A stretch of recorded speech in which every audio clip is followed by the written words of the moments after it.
Back out again. Comes over straight through Dane. Good lead from Martin. Places the kick again, just a fraction too wide. The ball was over and out. Good to see Archer Day-Wicks getting a possession in there as well, just to calm the nerves. Jai Caldwell, a welcome return for the Bombers. First game since round 3 off a hammy. He's preparing to enter the field. He's nice and shiny for it. Try and tackle him. Back to centre half back. Really loping away, right? Well, he pushed him in the back. Unfortunately, the effort of the pressure was good. But it's okay because it still creates delay. So great chase by Peter Wright. Out of the defensive 50. Sydney have won 6 of the last 7 against Essendon. They won by 39 points last year, late in the season. Kicked 12 goals to 4 in the second half here at Marvel. Warner's away, making it up as he goes along. A couple of bounces, didn't gain territory initially. Patton dumps it forward, the X8, and just stumped it rather blindly. That's a couple of times, Brownie, where they've gone inside their own forward 50. This has been the challenge for Sydney, connecting inside forward 50. Now it's the Bombers through to goal. He had to bounce. He was close to the pressure, which was closing. No, much respect to Grundy and having to get the way out of it. Caddy, he's going to get 50 here. And they're going forward to the ball, so that's a bonus there for the Essendon team. I think the way that both teams are defending at the moment, they're really setting their spares deep. So there's a lot of spares through the middle of the ground with the side that has the ball. Just need to be a lot more cleaner and precise with the way that they move. Leary was the guilty party on that occasion. Yeah, it's a big let-off. So, Nate Caddy, 2 goals, 3 in each of the last 2 weeks. 2 goals in 4 of the last 5 games exactly. So when he gets one, he usually gets another. At least he's off and running, and so are the Bombers.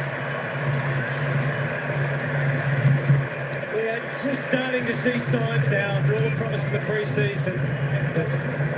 It's going to be, it's still slow because he's tall and he's young, but starting to produce, isn't he? Yeah, unfair expectations. So there's the free kick against Cleary, just ran through the mark from behind the protected zone. Younger player, beautiful kick. He's got great presence about him, but it's always going to take time. 19-year-old forward. Essendon have been a struggling team.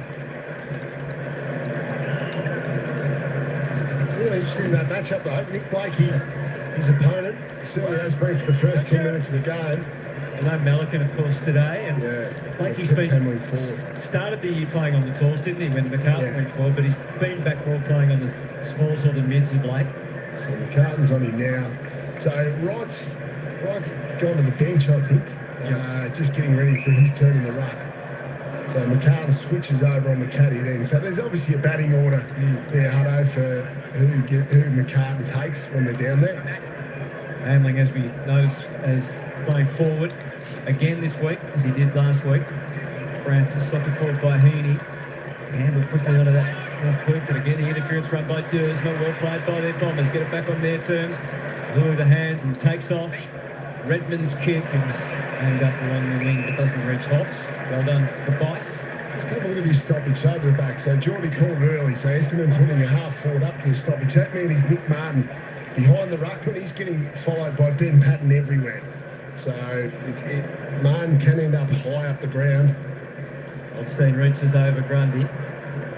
Willie's hands were read well by Warner. Customary spin. Heaney just placed a little bit. Just tried to make the running through. Heaney went down to ground. Even Rowbottom not strong enough to get out of the tackle from Day-Wicks. Well done. Big wraparound tackle. Merritt on the move. Langford takes it. The Bombers spreading left and right. Dursma buys some time. Langford again. It just didn't quite come together. Blakey. They're clever by Merritt. I mean, he came up as a half forward. He knows that his direct opponent will be goal side, so the way that he's able to run against the flow of traffic to get a lane towards that clearance, that's what you learn over time once you're being tagged. Rowbottom just slaps it on the boot. Late spoil there from Hayward to keep it bubbling for the Bombers. Campbell's been lively so far. Puts it out in front of Hayward. He had no one to give it to Martin. Roberts work together. So Essendon have been busy back there, but so far they've been able to stave off most of the attacks.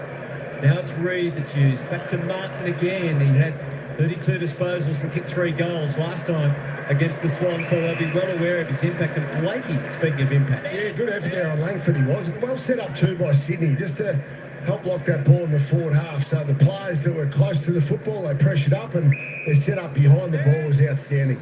Third mark and 4th disposal for Nick Blakey so far. Back to Rampy. They can go forward now. They got 1v1s forward of the ball. There's a little opening and he was able to see it. That's a Corey Warner couldn't hang on. It looked like it could have been some interference. Bombers are able to work the hands. Woolley back in the team and started strongly. Very proactive, the Sydney defenders playing out in front of their direct opponent. Saw Blakey moments ago. This time Dane Rampy led his opponent to the ball. So once again here we just see Zach Merritt to the right of screen. James Jordan, his direct opponent, coming up as a half forward. Grundy won it, dumped it off to Lloyd. Even numbers ahead of the football, but Mackay prevails. Just second intercept mark there for Ben Mackay. No rush to Roberts, but he was composed given the circumstances. McGrath had Corey Warner in his line of sight. It was a slight miss kick, but beautifully handled by Perkins. He does almost everything smoothly. Caldwell hassled out of it as they just round them up. Florent with the forward hands, which is usually a good thing if the coast is clear. Back through Rowbottom. Florent again, but once more the Bombers are a step ahead, and Reid realises he can run and really set the Bombers up. Canny as the crowd start to get involved. The excitement lifts. Here's Wright coming to the footy with McCartan. Did he put a hand in the back? Well, not enough of a forward thrust for the umpire. And McInerney gives him the exit to Rowbottom. More controlled footy to Pat. It's really been the story of the game so far, hasn't it? Essendon have a few spares in defence, so they've been able to drop off, impact in the air, and use those numbers to transition the ball. And Sydney finding it really hard to penetrate their inside 50 to either an even number or a spare Sydney defence or a spare Sydney forward. That's why you see Sydney going a little bit slower. Sorry, Hutto. It's all right. Essendon don't need another injury to a tall player. Goldstein's getting work on an injured hand for the moment. Redmond fired out the handball as they affect the turnover. Perkins has kicked down the line. Langford looked as if he was going to take the mark. No one expected him to drop it. Roberts has kicked runs around and Dersma sets it up. He's just going to get himself balanced here, can he? Job done in this. His second goal is on offer for him. He's going to get it now. He's going to get the walking goal after all. Yeah, second 50-metre penalty. This was an easy one, obviously. Sydney just wanting to get back in the corridor at all costs, don't they? Just need to temper that. I think just playing the V early, Geordie. I know they've got pre-game instructions, but need to play the percentage as well. And he does get that second goal, and he gets it early. So who knows what's ahead today for Kenny? You can't blame Tommy Carton for that. He'd be filthy on his... see, look at that, Rod Roberts. Geez, that's a speculator. Under pressure. I'd rather just go back down the line. He might be outnumbered, but at least the intercept mark's 120 metres from goal. He read it really well though, Caddy. As soon as that turnover happened, bang, you can just see there bottom of the screen. So he took off. It's all about anticipation, whether you're a forward or defender off the ball. As soon as that ball is in your hands, can you get forward of your direct opponent and create a separation of 1-2 metres? He was goalless when he played Sydney last year in round 23. That was his 9th game at the time, but he started well, has had the Bombers. Warner, what's going on with the ball with Durham and Heaney? Pryor, Query. Just look a little bit confused at the moment, Sydney, with ball in hand. That's probably due to the fact that Essendon are defending the ground really well. Sydney's pressure over 200 too. They've been fantastic. Hayward's taken young Lewis Hayes to the goal square. Bombers on that. The explanation from low to high. That was enough. Rowbottom, one of the best tackles in the competition, sets it up. Hayward can't get the run. Dersma from the side. Very good. They do that as a winger. Yeah. An offside winger. Need to be brave in the air. Good mark. Really settled. And Essendon's Dersma now. There's the mark. It's very complete, doesn't it? He's risking the kick there. And then he couldn't go Rowbottom can, stumbling, gets it forward, Hayes, a handball to Redmond. Martin going the other way, which opened up some possibilities. Wasn't expecting that. Hobbs, and they do start to queue up across halfback. Durham to Al-Huli. He's got Robertson in his left back pocket. Well, Dean Cox spoke about free kicks last week. Already 2 50-metre penalties, so the discipline's not there. That free kick from Warner, when the pressure was around the ball, it just doesn't need to happen. Now they can go into a really controlled way of playing. Another way. It's unacceptable.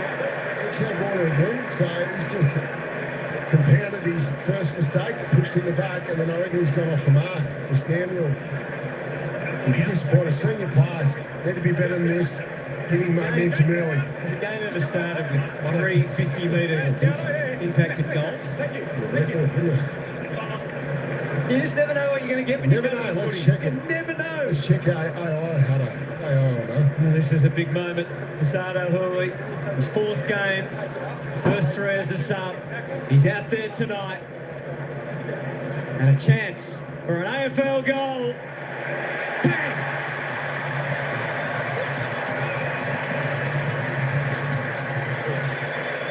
Dean Cox would be seething. But well done to Essendon. They've taken their chances, so they've started well. Their pressure's been outstanding, Geordie, early on. Even though Sydney had more inside 50s, they've been able to repel. They haven't been dangerous inside 50s whatsoever. I think you're right. On a few occasions, they've been through, certainly centre half, centre forward, where Essendon have just been able to get a hand in to force the turnover. And that's given the Essendon, well, he's brought out the old Dersma.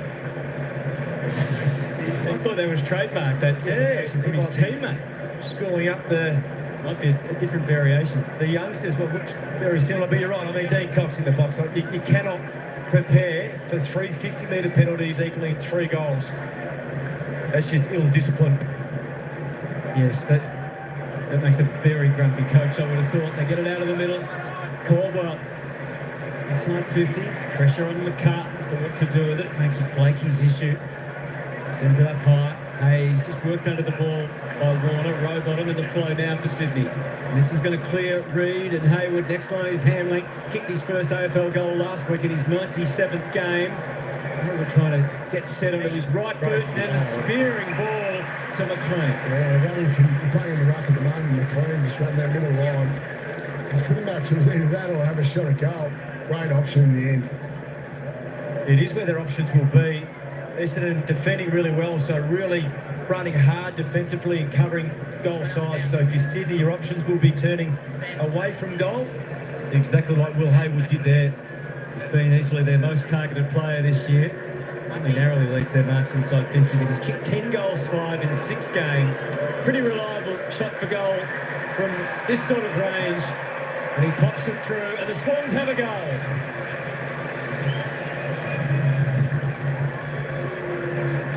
Yeah, well, it's nice when you get one the other way, just to get the energy around the group, Brownie.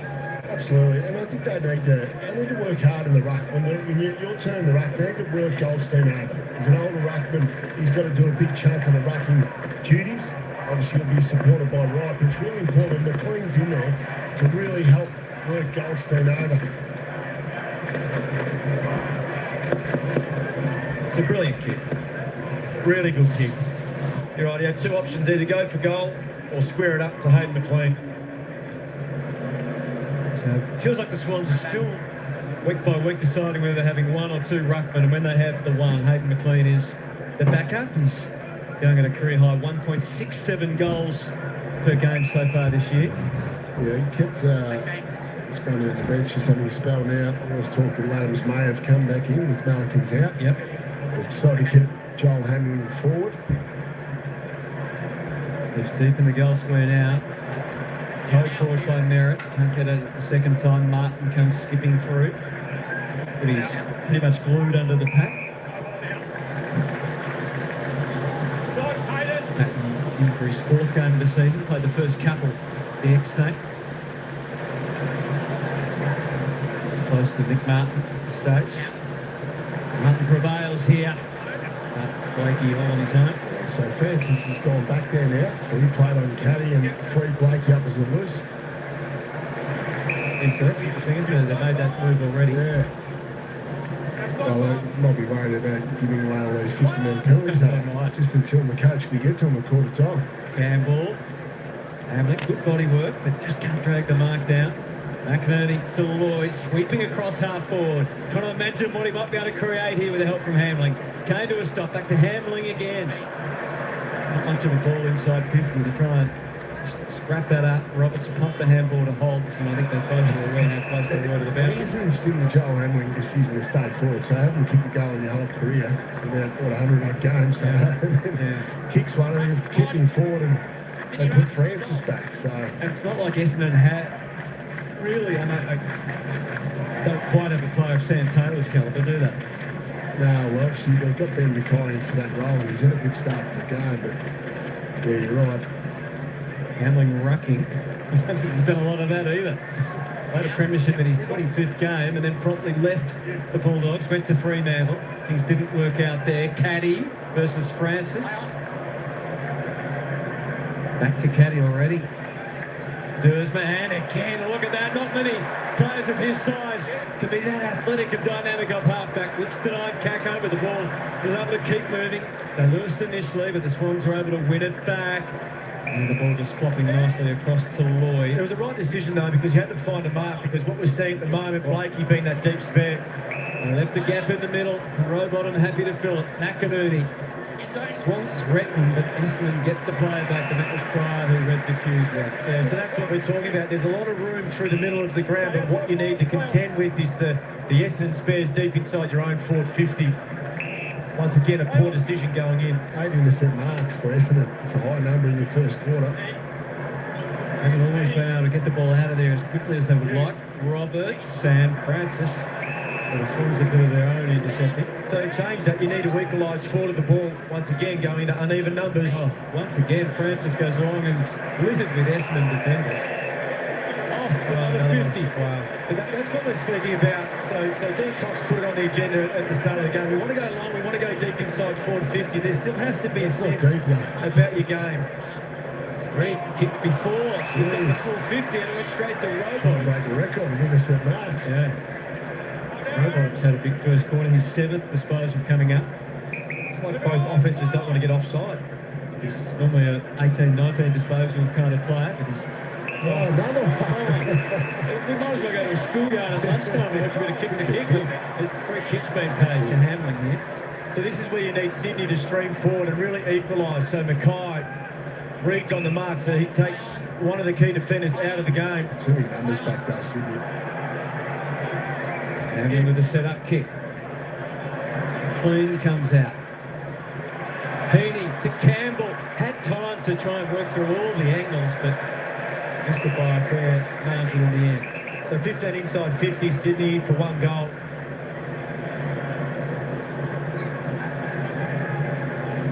Nick Martin, this is his 12th disposal. Yeah, Ben Patton's playing a direct opponent, but playing very high. He's a half forward. He spent a big chunk of this first quarter in the back half. So they're obviously conscious of him, Sydney, but... Absolutely. Pre-plan coming in.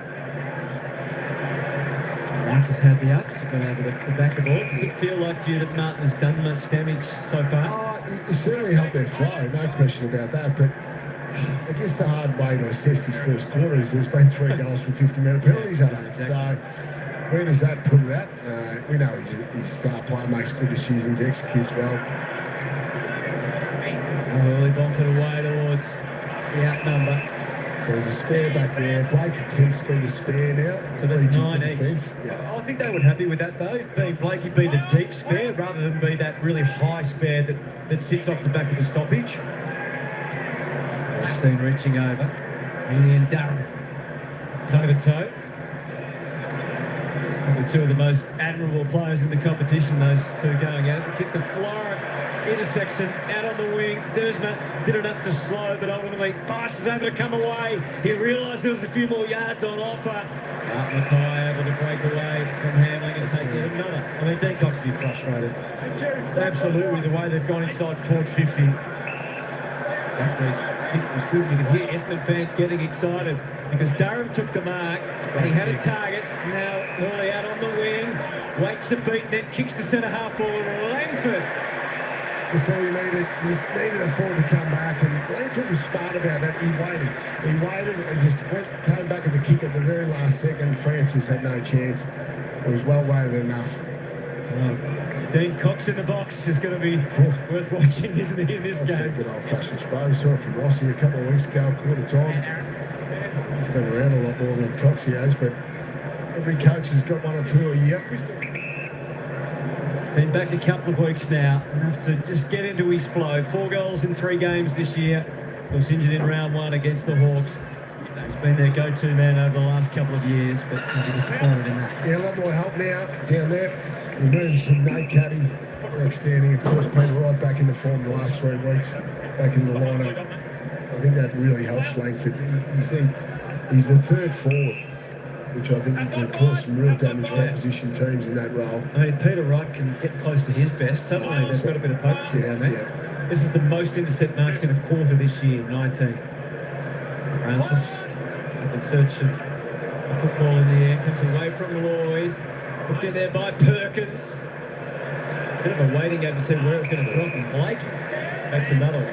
I actually think you're right, Johnny. When he was matched up to Caddy at the start of the game, I'm not sure that was right. So I think they've been able to free him up now. Blakey is that spare. I still think Essendon would be happy with him being spare deep rather than being that ultra-aggressive halfback that's high up the ground. And he's taken 5 of those intercept marks. Starts a chain. Roberts. Dyson's kick forward to Mark. They needed to use the numbers by hand. Wicks was streaming past, which could have caused some instability going forward. Yes, their skills haven't been great, but the decision-making has been poor by Sydney going forward. Setterfield to Fryer. Back again. It's been good for Essendon. 30 uncontested marks. So saw this against Melbourne a few weeks ago. I think they looked their best. Just been able to then not have the ball in motion the whole time. Just a little bit of control. Miller's had a good opening quarter. This is his 8th disposal. Already has a goal. Kicks towards right. Squirts out. It just helps them set up defensively. Louis, they get to those uncontested marks, just helps their defensive setup. Therefore, they don't get scored against as much. That's been an issue getting scored against on turnover for Bombers. One down the line, McInerney. Francis came across. So he's back forward now. It also gives you a spell too, Brownie. Yeah. When you can control the game, take the heat out of it. Sydney's pressure only at 159, so that denied Sydney's ability to put some pressure on. They haven't been a great pressure side this year, Sydney. So Hamling's off the ground and Francis has gone for that defensive role on Ben Mackay. How do you say that? His merit was just going to say, how do you see that? So 2 disposals, Jordan's done a good job. Done a really good job. So he's effectively taking him out of the midfield mix and meant that he's had to beat half forward and come up. So I think Merritt's playing a little bit more of a selfless role at the moment. That's been one of the things he's been praised for by the Essendon. Yeah, so in his maturity. So positioning yourself around stoppages, more on the corridor side, defensive side, to not allow Sydney to have easy exits. So Essendon trying desperately not to have another intercept mark taken against them. And one way of doing that is just to possess the ball. We'll see out this opening quarter. They'll be happy with the scoreboard. A strange quarter of football. 3 goals eliminated from 50-metre penalties for Essendon. Sydney just the one. The Bombers have a 12-point advantage. 3-1, 19 to 1-1-7. Swans have been dominant over Essendon in recent years, so the home team will be happy with the first quarter at Marvel Stadium.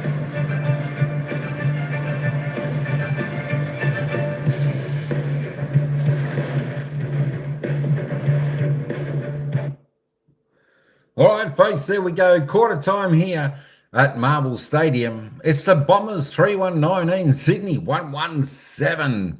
Bombers doing it well. I just want to shout out a few people that come in. Ryan, how you going? Branko's in. Chia Mega Love, shout out. She's in there as well, the famous member. Shouty, Chia. And Isaac, how you doing? You were saying about Sydney. I think, Sydney just look like they haven't got that hunger, that fight about them. They don't look like they've had that for a while. It's like they're just out there going through the motions. And a couple of their senior players getting a little bit, distraught, I suppose. Some of the second tier players, they need to stand up, and they're just not doing it. Sydney at the moment, it's all right when they get in the games on their terms. But yeah, for mine, it's just like, yeah, they're just going through the motions. They're just not putting that pressure on like the Sydney of old that we used to see. They certainly really do look like they're struggling.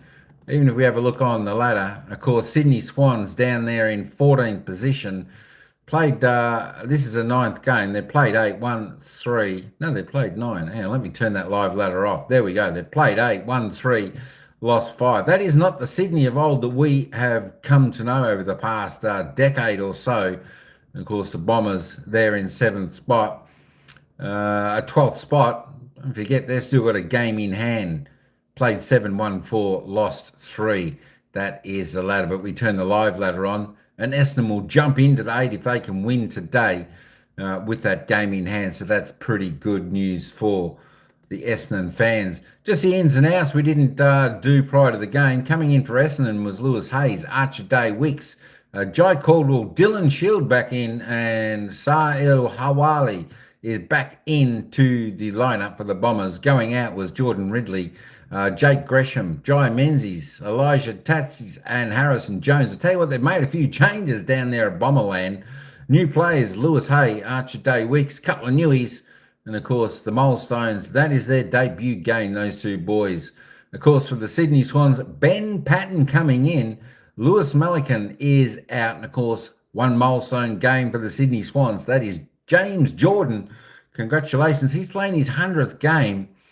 Let me just roll down there just in case folks want to pause that and check out the team lineups on replay. Let me just roll this up. Let's just have a look at the goal scorers so far. Not many. There's only 3 goal scorers on the ground. And of course, Nate Caddy leads the way with 2 there for the Bombers. And Harley, I think that's how you say it, has got a single for the Bombers. Good to see him turn up for a goal. Hayden McLean, the only goal scorer there for Sydney Swans. Leading possession getters out on the ground. Well, it's a couple of the Bombers boys. Nick Martin leads the way on 13. Zach Reed on 12. A couple of names you don't normally see up the top. Matty Roberts leads the way for the Sydney Swans with just 9 disposals. So we've only got 2 over the 10. Which is pretty good. Archie Roberts, Andy McGrath on 9 for the Bombers. Nick Blakey next best for the Swans on 9.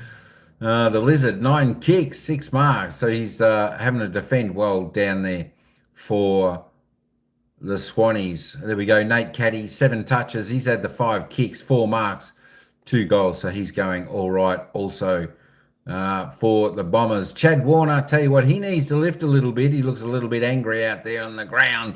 A little bit disappointed in some of his teammates. He's only had the 4 touches, 2 kicks, 2 handballs, and a clearance. Another one, Isaac Heaney. He's another senior player that needs to lift for the Swans. They need these 2 players up and running, and along with Brody Grundy. These 3 players it's absolutely imperative that these players fire for Sydney if they're going to have any chance at all. There we go. Dane Rampy down there on just 1. All right, let me just roll this back up. We'll stick that back over there. Thanks, everyone, for coming. Hey, don't forget to vote, folks. Don't forget to vote who you think's going to win this game. So far, we have 56% of the vote saying Essendon will win this game. Vote for your side. Vote who you think's going to win. All right, folks, that's enough for me. It's quarter time. Let's head back down to the ground, and they'll take us to the bounce of the ball for the second quarter, where it's the Bombers by 2 straight kicks, 12 points. At 5 to quarter time. That's right. And then he was injured and went off for a period, or maybe to half time. But Blakey looks dangerous though now. They've freed him up. He started on Caddy. Yeah. Looks like he's been freed up. The other feature, Heaney, I'm not sure whether Durham is running with him. He's certainly keeping a watch on him. Jordan's is a hard tag, that's for sure. The other feature of the first quarter, depending on who you ask, was 3 50-metre penalty goals to the Bombers, which could be a record as well, Hutto. yeah, you never know what you're going to get in terms of numbers, and things that are quirky when you come to a game of footy. Zach Merritt is going forward again. You would imagine Just to pull his shorts up a little bit. Yeah. Start the quarter. You would imagine that at quarter time, Dean Cox would have went in with the sledgehammer, but then probably spun it as a positive. Hey, we've given them 3 goals. We could have been right in the game here. That's another matchup as well. So Nick Barton just on the screen there before Ben Patton, following him around everywhere all over the ground. 12 disposals, Nick Martin. Perkins having a run in the middle too against Warner as the second quarter starts. And went towards that pair. Warner uses Grundy to take it wide to Bice. Can he use his left boot to have some impact? Hayward decides not to fly. Ball fell into his lap. Hayes was running closely with him, and there's Mackay using Redmond and Roberts. Starting to get some good synergy back there in defence. They obviously lost Ridley this week. 38 uncontested marks there of the Bombers, Jordan. Oh, Huge number. Oh, no. Stay to the 100-metre penalty. Usually we get the scene set on a Thursday night if they're going to focus on a rule. We haven't seen it so far. there certainly has been some expectation at club level that some sort of crackdown was coming. Yeah. And you're right, Geordie. Normally we see it is. Yeah, normally we see it on a Thursday or a Friday night. Running into protected space. Yeah. This has been more around the stand, isn't it? Yeah, it has. Look, maybe it's low scoring, the nature. Look, we haven't had great games of footy the last few weeks, and they've been low scoring. So clearly at AFL House, they're conscious of that. Takes it further laterally to Pryor, who wanted to go, but realised he had nothing to go to. So it's a more deliberate approach through Hobbs. This time he's standing very carefully, Rowbottom on the mark. Redmond. Essendon probing the mixture of kicks and handballs. Perkins a fumble. No real damage yet. You can see the lead. It was a good sharp one from Martin now. Close enough. Goldstein screaming for it. Too slow. Yeah. Grundy was able to spot that. Now all sorts of pressure. Good tackle from Cashman. He's normally all over that. He just faltered, didn't he? Just hesitated slightly, and that was enough for Grundy to make up the ground and Goldstein. He really made a big run to the goal square off that far wing. Going back to the goal square, so Essendon need to be smart here. Look at the numbers around the football. Durham won't stop him going in hard for it and trying to win it, get it to the outside, but it's a tough job. It's hardcore stuff in there. Yeah, I thought with the intercept marks at quarter time, both sides might have kept their forwards deep and one-on-one. It certainly doesn't seem like that at the moment for Essendon. And Mark McGrath adapted, just released a little bit. Hayes' kick to the 50. Swans had the numerical advantage. Lloyd, the best handle for Cleary. He throws his head back in disappointment. They're going to equalise now, so Everide gets right up the ground. There's Big Tom McCartan just protect the goalkeeper role, isn't he? So all the Essendon players were high up the field. There's the direct part of Peter Wright coming inside 50 there. I don't know whether I like that setup, Brownie. Yeah. Just from a quick pressure kick out of the stoppage, you'd want your forwards to be able to compete forward of the ball and not let them have a spare. Durham. Robot. His kick was smothered. You just got to give yourself a chance to score and compete. Didn't eventuate on that particular occasion. So if you look forward to the ball here for Essendon, one-on-ones forward of the ball. So certainly if you win this clearance, you know you can go there with confidence. So Setterfield's knocked back on Heaney now. Durham and Rowbottom are the pair underneath the two. Old Wiley Ruckman. I was watching him closely, Setterfield. Certainly trying to get very physical with him. 4 disposals in the first quarter for Isaac Heaney. Hasn't had the same level of involvements in scores this year that he did last year. He's number 2 in the competition. Hurley making a real play again here for the Bombers with the delivery off the mark. And it's number 6. He's going to break. The record's getting broken today. Corey Warner back to his speed once he took the mark. He set Bice up, just thrashes the handball. Back to Corey Warner. Had his brother, didn't go to him by hand. He's kicked to a vacant lot at centre half forward. McGrath, he had Reed in hand. And Goldstein, not exactly galloping away from half back, but Hurley continues to cover plenty of territory up and down that City wing. It was well defended, really, through the middle of the ground. Sydney have been so good over the years to get through that particular play. Goldstein makes himself useful again to centre field. And the crowd thought that there was viable options in either Hobbs or Langford. Easier from above to think that. Machado, when you're out there, here is Merritt and Jordan, who can get back and defend and do it well. And he prevails with a bounce. There's a second. He's got to take it soon. Oh, he's waiting for Chad Warner to come back up. Chad Warner was about 65, nearly 70 metres away, so the kick was too long. Oh, Cox in the box to watch. He's going to blow a woofer valve soon. We might have to have a little lower frame just on the coach's box. High ball again. The fist from McCartan. Oh, brilliant pickup from Hobbs. No, lining up ready to receive. Durham's delivery is perfect. Oh, Roy. I think he got there too early. He was sliding. And instead it's Lloyd gets it out desperately. Cleary. Durham, though, runs it down. Goldstein stands and delivers. Redmond, dangerous if he was any close to the goal. Merritt pushed off at the perfect time. Yeah, outstanding. Just got over the top of the Sydney defenders, put him in a one-on-one contest. Look at the hands from Goldstein. So that's what you talk about, those longer handballs to really set your offense in motion. Terrific handball. Hasn't kicked a goal since that 4-goal haul against Adelaide in round 2. He has 6-6 for the season. He's done that comfortably. What a player Zach Merritt is. And the Bombers have laid down a challenge to the Swans. They've followed on their first quarter 3 goals with the first of the second. I like this, adding another string to his bow. Going down there as a deep forward. Zach Merritt getting heavily tagged by James Jordan. Just challenge him in different ways. I'm not sure James Jordan will be super comfortable there. Well, his handball from Goldstein. So that just allows you to access the open side. You can see Grundy there, you can see Blakey there. He would have been set up on the skinny side of the ground. So the handball to not only get over the congestion further up the field, it actually allows you to change angles and bypass the spare numbers that are sitting inside your 450. So ramping out goes to Zach Merritt. So Jordan's not on him. Did a good job in the first quarter. Fair difference. Merritt was trying to give him a high five on the way through. Gave him nothing. No interest. Dane Rampy. Do the same. Heaney rolling down the stairs. Coming back at him is Jade Wicks. And Wicks caught it. He's got it rolling towards goal. Another first gamer with her first goal. Jade Wicks having a day out. How good's this? First game, first goal. Family be loving this in the grandstand. We saw him all pre-game there. But he got presented. Good effort too, like nice skills. He's done a good job in the VFL playing this role.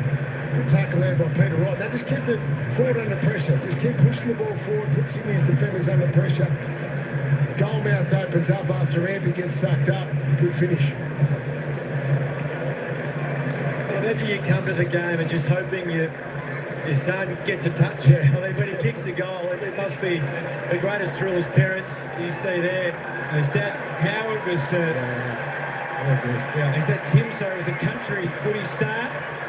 And his great-grandfather Howard played 3 games with Hawthorn. watch their phones line up.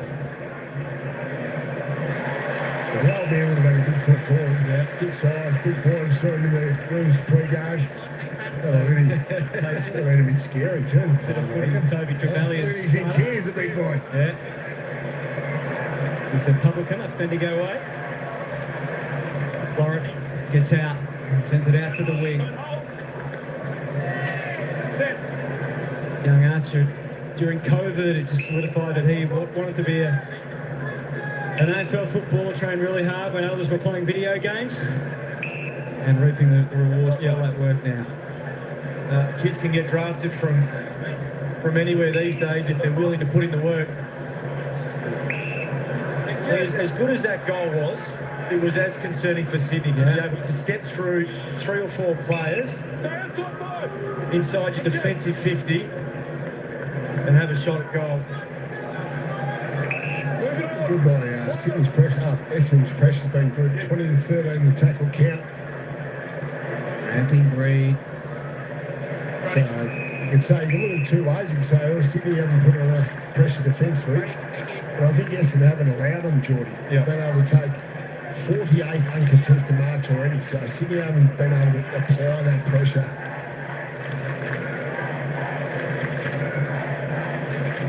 Goldstein, Dersma, smothered. He won it, and then it deserved better than that with the snap. He'll be frustrated. Yeah, I think if you're Sydney, you just have to get into the grind now. It's not working. It's not looking pretty. Certainly not being up. Come back to the protected area. Come back. Oh, Mackay. Come back. So really, I think it was. Come back to the protected area. Just delays it a little bit. Yes, I think Sydney, you need to buy into the grind. So buy into that. The ball movement could potentially come later in the game. But Essendon's pressure at the moment is just far too great to be able to waltz through. It's a good mark. Yeah. He's playing with presence since he came back in. I think he was out on the side 3 weeks ago. 3 contested marks last week. He was big in that last quarter, wasn't he? They thread the handballs from McGrath and Redmond and Setterfield. Handy work all the way up to Caldwell. Inside 50, another ball to the inside. Perfectly set for Perkins. 3 last week and puts this through. And suddenly the Bombers are running rampant and have opened up a 29-point lead. Too easy. One end of the ground to the other. They're really connected though. They are doing it well. A mixture of those uncontested marks like we spoke about. And when to flick the hands on them, really good decision making in. You need that blend. Good forward handball there. Sydney, all Sydney's players are running backwards. No players are coming forward to defend. They're just retreating. Easy to score against. That's concerning. That really is. D50 to inside 50 without actually laying a glove on the Essendon Football Club. So terrific ball movement by Essendon, but once again it's as concerning for Sydney to try and defend that. Look at that already. 3 goals from D50. Yeah, not good enough. Players not coming forward, Geordie. Retreat. Warner goes to work out of the middle, just stumbled slightly, so brings it back to Bice. And then to McInerney breaking out of the middle. You retreat backwards in AFL footy these days, you die. You know, it's a slow death. On defence. Roberts has been one of the most consistent this year, averaging just under 25 disposals a game. Long on the left, but there's a mark that could easily be taken by Pryor. Blind handball, Bombers get into their little short stuff again, although Martin needed some of his best tricks on display to get out. Gets involved again. Roberts, it's working for them. Maybe they just might overdo it here with the handballs. He's so smart, Martin, isn't he? He knows where his outs are. He cuts the angles really well. He's a self-professed footy head. He loves diving deep into the game with Zach Merritt. Bombers fans loving what they've seen so far today. Well, there's plenty of Swans support too in Melbourne. Dersma. Listen, out towards the wing, quick smart. Blakey, Caddy. Everything being cheered and clapped at the moment.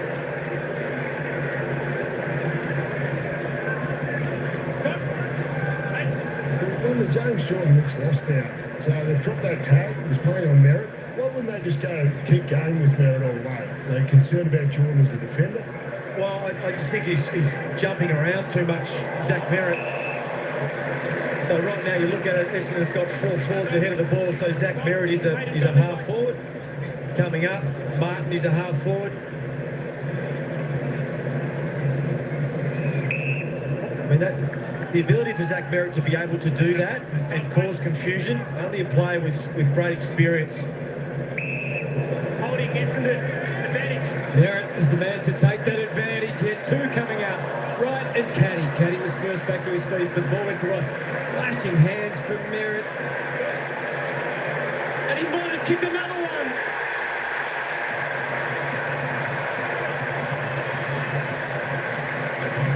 What a quarter for the Bombers. What a start to this game. Zach Merritt with his 2nd goal. Not his usual type of performance in terms of weight of numbers, 6 disposals, but now he's having big influence. Absolutely. We just spoke about James Jordan looks lost tonight, so they've dropped that tagging matchup. He's looking for a matchup. Meanwhile, Zach Merritt goes back into the stoppage where he's accustomed to. Kicks that goal. There's 2 touches in that. Does it all himself. I think it was what you were saying before, Brownie. just the way Sydney, they're retreating, so there's no frontal pressure. Zach Merritt on that occasion able to lose his direct opponent in and around the stoppage. They are running in numbers. They are moving the ball aggressively. Zach Merritt, terrific captain's goal. So he's kicked his second. There's a warning against Sydney at the 666. Look at the handball differential. Maybe overdoing it a few times, the Bombers, but gee, it's been effective when they've got it together. That's a very low bounce in the middle. Flat spot. Yeah. Darrell, dodging, weaving, getting Essendon going again out of the middle, centre field. And Hurley, a tumbler, hard under control. For Perkins, spins back out to Rowbottom. Hurley up through the water tackle. Darrell's handled a Kako already into his move. Back to Martin. He had them guessing which way. Ran the full 360. Now Hurley's going to fly. Head in the air by Rowbottom. Here he comes again, Day Wicks, but McLean, he misplaces his handball. They're ready to set up again. Martin keeps his hands out of trouble on the bounce to centre field. Caddy looked up, was plenty of Swans players back there. He's given everyone a chance to run and jump at that. Fist came from Blakey. McLean or McCartan maybe. It's McLean. It was awkward initially, but he did well. Back to Randy. Some respite for the Sydney defenders. They need it at the moment. Reid and Francis come to meet it. Reid got through. Over back to Wright to settle down through Hayes and Roberts. So they're doing it in different ways, the Bombers. Now they're into some footwork. Redmond back through the middle of the ground to Perkins. Two queuing up in the middle there. Caldwell. Redmond just gliding through the middle. Wasn't best of handballs. So Pryor had that uncomfortable moment of waiting for it to bounce and they've turned it over. Warner, one bounce into the middle, trying to use Grundy to get further forward. Instead it's Heaney. So Warner and Heaney, they're stumbling and bumbling forward. Grundy doesn't kick too many goals these days, but they have to come from somewhere. And Grundy is able to deliver. I needed that desperately. The tide was turning badly against them. They get that goal. Probably a little bit fortunate in the end that Essendon made the mistake, but Sydney did get over there to put the pressure on. Heaney had the slip up. It looked like he was going to kick that goal himself. Slip right under Grundy to keep running, keep charging forward. Good finish. That's his first goal for the season, Brody Grundy. Slipped over a few times. Heaney, you're right. It was well thought through. Essendon had a few numbers back in defensive 50, so they had to run and carry. Just proved a costly turnover by Mason Redmond on the outer wing. They're away. There's spare numbers everywhere. Poor handball. And it's a run of 4 goals for Essendon. The margin is back to 29. It's like a jump ball in the middle. Yeah. Heaney took it and they took it. Head up. Ready? Clear the area.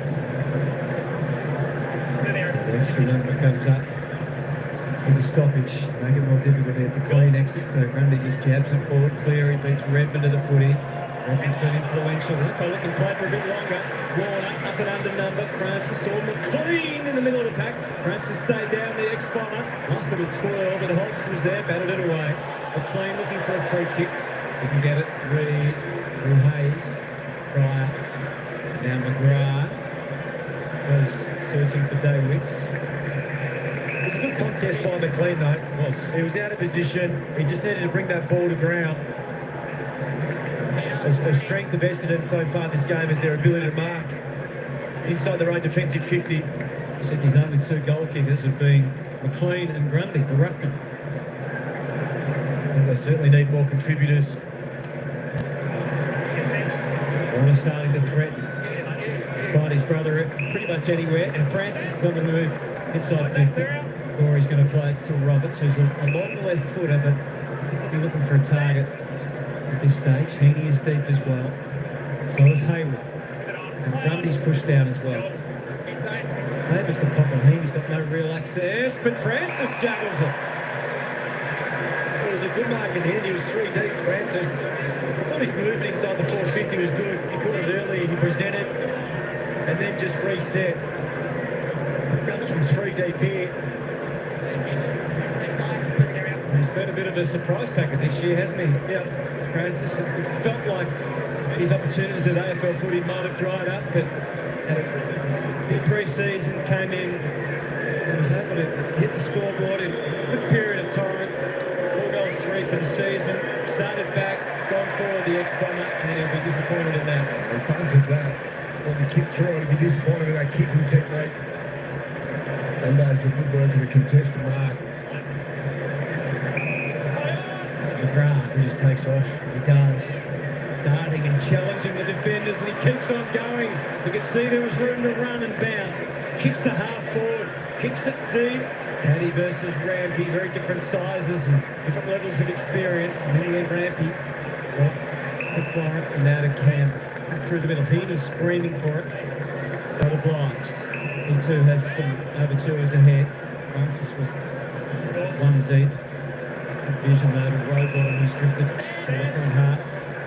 Hayward leads back to goal, but he's going to go shorter than that to Campbell. And here's the extended lead from Hayward. He called out Hayward. So Hayward was the most dangerous looking Sydney forward. So was fighting, calling for the longer one. They didn't go to that, but he continued the lead up. They're able to hit him. So good build up there by Sydney. Just took their time. Mentioned earlier, kicked 3 goals in both games against the Bombers last year. They need some of their forwards to start firing. Still shooting blanks at the moment. But a better build up. Just get the ball in motion, didn't they? Yeah, better build up some uncontested mark just to help take the Essendon pressure away from them. I think when the game is hot and everything's not going your way, you tend to hold on to the ball, especially when you mark it probably 1 or 2 seconds too long, to keep that ball in motion and not let the opposition get set. That's right. Going in uncontested mark gun doesn't mean just completely stop, does it? Hawthorn used to do it unbelievably well. Just keep the ball in motion. 3 consecutive uncontested marks, couldn't get a 4th. Jordan with the spoil that time. The Warner hasn't seemed to have been off the ground very long, but he's refreshed enough. Just looking, there's been a change too. So Patton was on Nick Martin for the majority of the first half. That's been changed over now. Riley Bice is now Nick Martin's opponent. Near it up around the footy again, just jams it on the boot, stole it away. But well judged by Campbell. He was under pressure though, Zach Merritt, but still a dangerous kick into the middle of the ground. Cleary. Once again, if they can keep the ball in motion here, not let Essendon get set, there'll be a chance. About Sydney forward has been a big makeshift as a all year. Martin's due back next week. There's no doubt Logan McDonald's coming back anytime soon. Don't think so. They started the year off with Tom McCartan there. They obviously want to continue that experiment, but they just took too many soldiers going down. Bice has been a revelation, much talked about this year in defence. There's that match-up on Nick Martin. There's been a switch over there. Martin's been outstanding. 18 disposals. Olsen and Grundy. Heaney couldn't release the handball. Dersman has the same situation. Courtesy of Warner. There were 9 disposals. The Jordan Merritt match-up's been re-established. Back on. Dersman with a quick takeaway. Tumbler. Caddy tried to get inventive. Roberts runs straight into Caddy. Limpy brings it back to Wicks. Done a pretty good job with inside Kako. So Kako one touch so far in the game. Switched over early this year from small forward into a small defender. He's had a pretty good year actually. Excellent. Chad. And then Heaney. Let him run. Play on. Next one. Drop.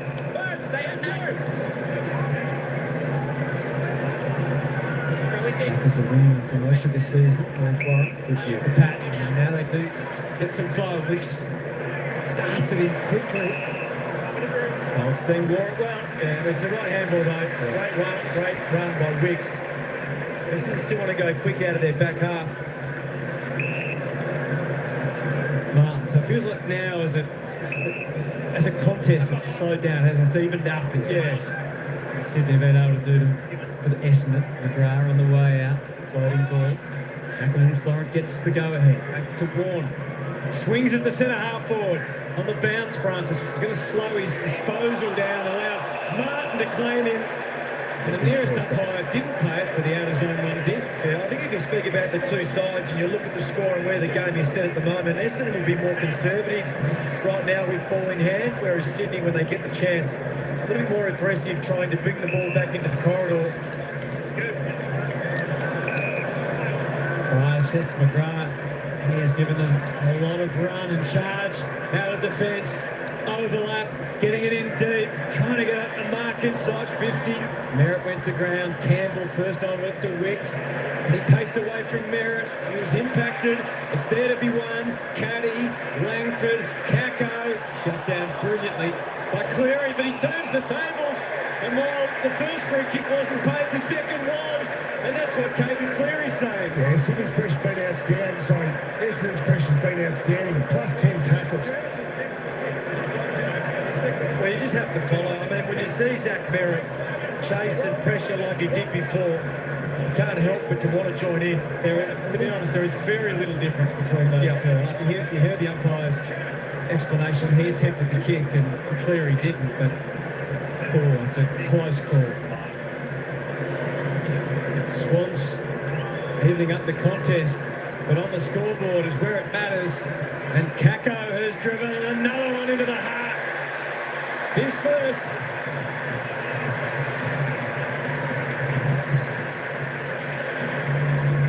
Yeah, it seems ridiculous, doesn't it? Like, if you don't dispose of the ball legally, it should be holding the ball. That has changed over time. Maybe one more step. Might have got a little handball in there as well, but I think when you lift your arms up, that's probably what the umpire is looking for. Even though in years gone past, this would have been holding the ball.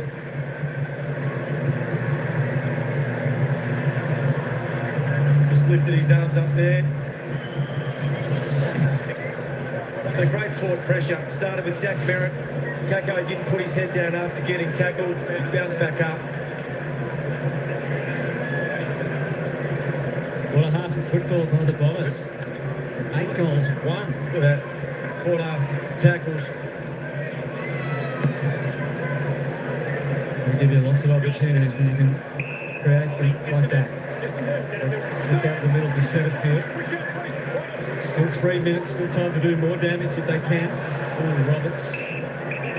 Nervous moment or two there. So much more. 50 more disposals this quarter, Essendon than Sydney. Stay outside forward. Stay outside forward. Wild.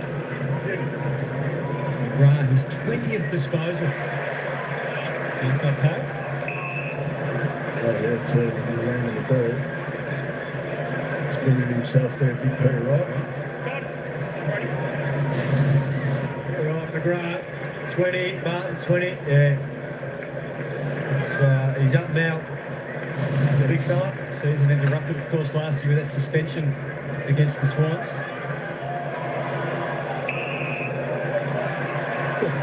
Like him. Too late for the advantage. So this is where Sydney probably need to take a risk. I know he's signalling down the line.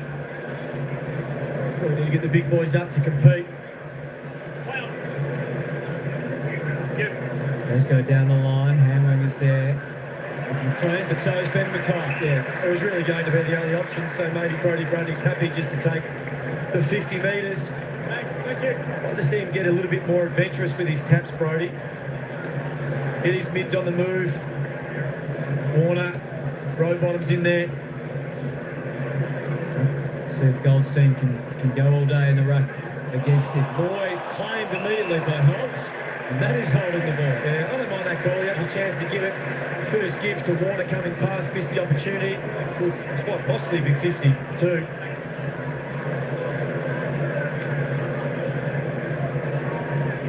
Signal with his eyes where he's going to kick out to Merritt, but it was a bit too predictable from the car. They read the cue, so 2 minutes remaining. Second quarter, which has been dominated by Essendon, certainly on the scoreboard. They've kicked 5 goals straight. Another 2 more entries into the 50 than the Swans, who have kicked 1 goal 3. Blakey influential in the first quarter, not so much in the second. Kye went to ground, there was a block. He just can't get past his halfway point at the moment. Sydney. Always the best way to cool the man who's upset on the mat. Not against you, it's against the team. This one. Yep. Sorry, Hunter, this is what Essendon will do. So if you don't go one-on-one, Sydney, and just allow them to kick around and take time out of the clock. Yeah, they would have had to signal from the bench too when they've had how long there is to go. So whether or not they get another shot for goal, I'll be pretty comfortable with the scoreline at the moment. He only knows one way, that is straight ahead. A couple of bounces to half forward to Perkins, eyes off Goldstein. Just under a minute. More run from behind. McGrath, possession 21. Dersma's going to lead. Can't drag the football down. Blakey, Roberts. Over to Langford, wasn't necessarily ready for it, but they were ready for him. Taking 73 marks, Essendon. I think they've really made good decisions when to mark and when to use handball receive to go forward. Not just Dean Cox's exasperation in that coach's box. Oh, Darren breaks clear. This is a highlight reel for the Bombers. Snapping with glee, Essendon. They have kicked 6 straight in a quarter of football and lead by 39 points against last year's grand finalists. Well, they've played this last 10 minutes really well, Essendon. They've been really conservative in the way they move the ball. I mean, that's just, he just wanted it more. It's as plain and simple as that. You just see here the aggressive ground ball forces Lloyd to spill it out. And then just muscles his way through, gets himself into a position where he can have a shot at goal. 3 goals from forward 50. It's a really good mix at the moment. 3 from defensive 50, 3 from forward 50, and a really healthy lead at half time. Both teams with a significant injury. This Look at that. is a mighty performance by Essendon to show what they can do. Theoretically, there's time for another one. Pull those out to the wing. Boys have a really excellent game so far. With a full opportunity. Pryor stabs it to Merritt. McInerney gets back to reinforce just in the nick of time. Ready to travel. And the back of McInerney's had enough. He's just going to stave things up by kicking as long as high as he can. There's time for another intercept mark. And the Essendon faithful haven't had halves of football like that too often in recent times. It is worthy of a standing ovation. The young and the old of the Bombers showing their appreciation. Essendon 9-1-55. Sydney 2-4-16. The Bombers by 39 points at halftime.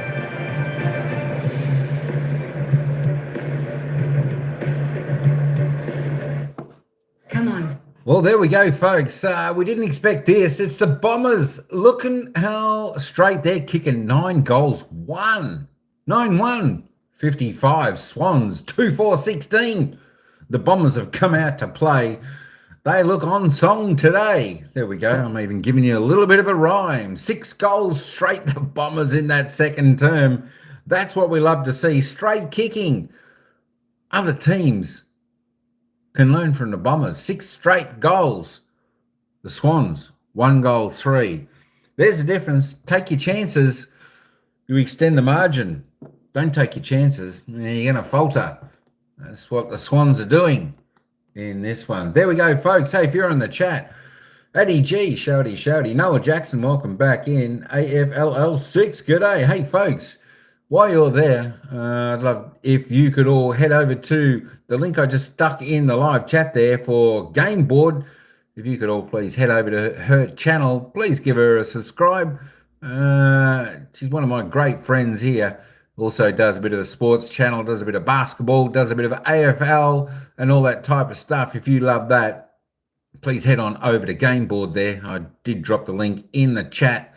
Just give it a bit of a subscribe. We're trying to get her up to 50 subs. That's all we need is 50.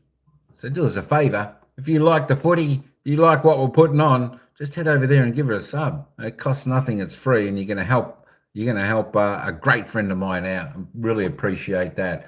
All right, let's go and have a look at some of the players' stats now. Let's have a look at the goal scorers on the ground. We've only got 2 multiple goal scorers, and of course they're from the Bombers. Zach Merritt, Nat Caddy, both with 2. Archie Perkins, Isaac Keko, Harley, Durham, and Day Wicks has got singles for the Bombers. For the Swans, not much to speak about. When was the last time we actually saw the Swans with only 2 goals up for a half a footy? I don't know. It must be a while, I'm sure of that. Hayden McLean, Brody Grundy with 1 each for the boys. There we go. We'll be back with the commentators in just a second. They'll give us a bit of analysis on the opening half. But Andrew McGrath, wow, 22 disposals. He leads the count up until half time for the Bombers. Zach Reed, Nick Martin also on 20. Tell you what, they're having big games, these 3. 20 disposals in a half.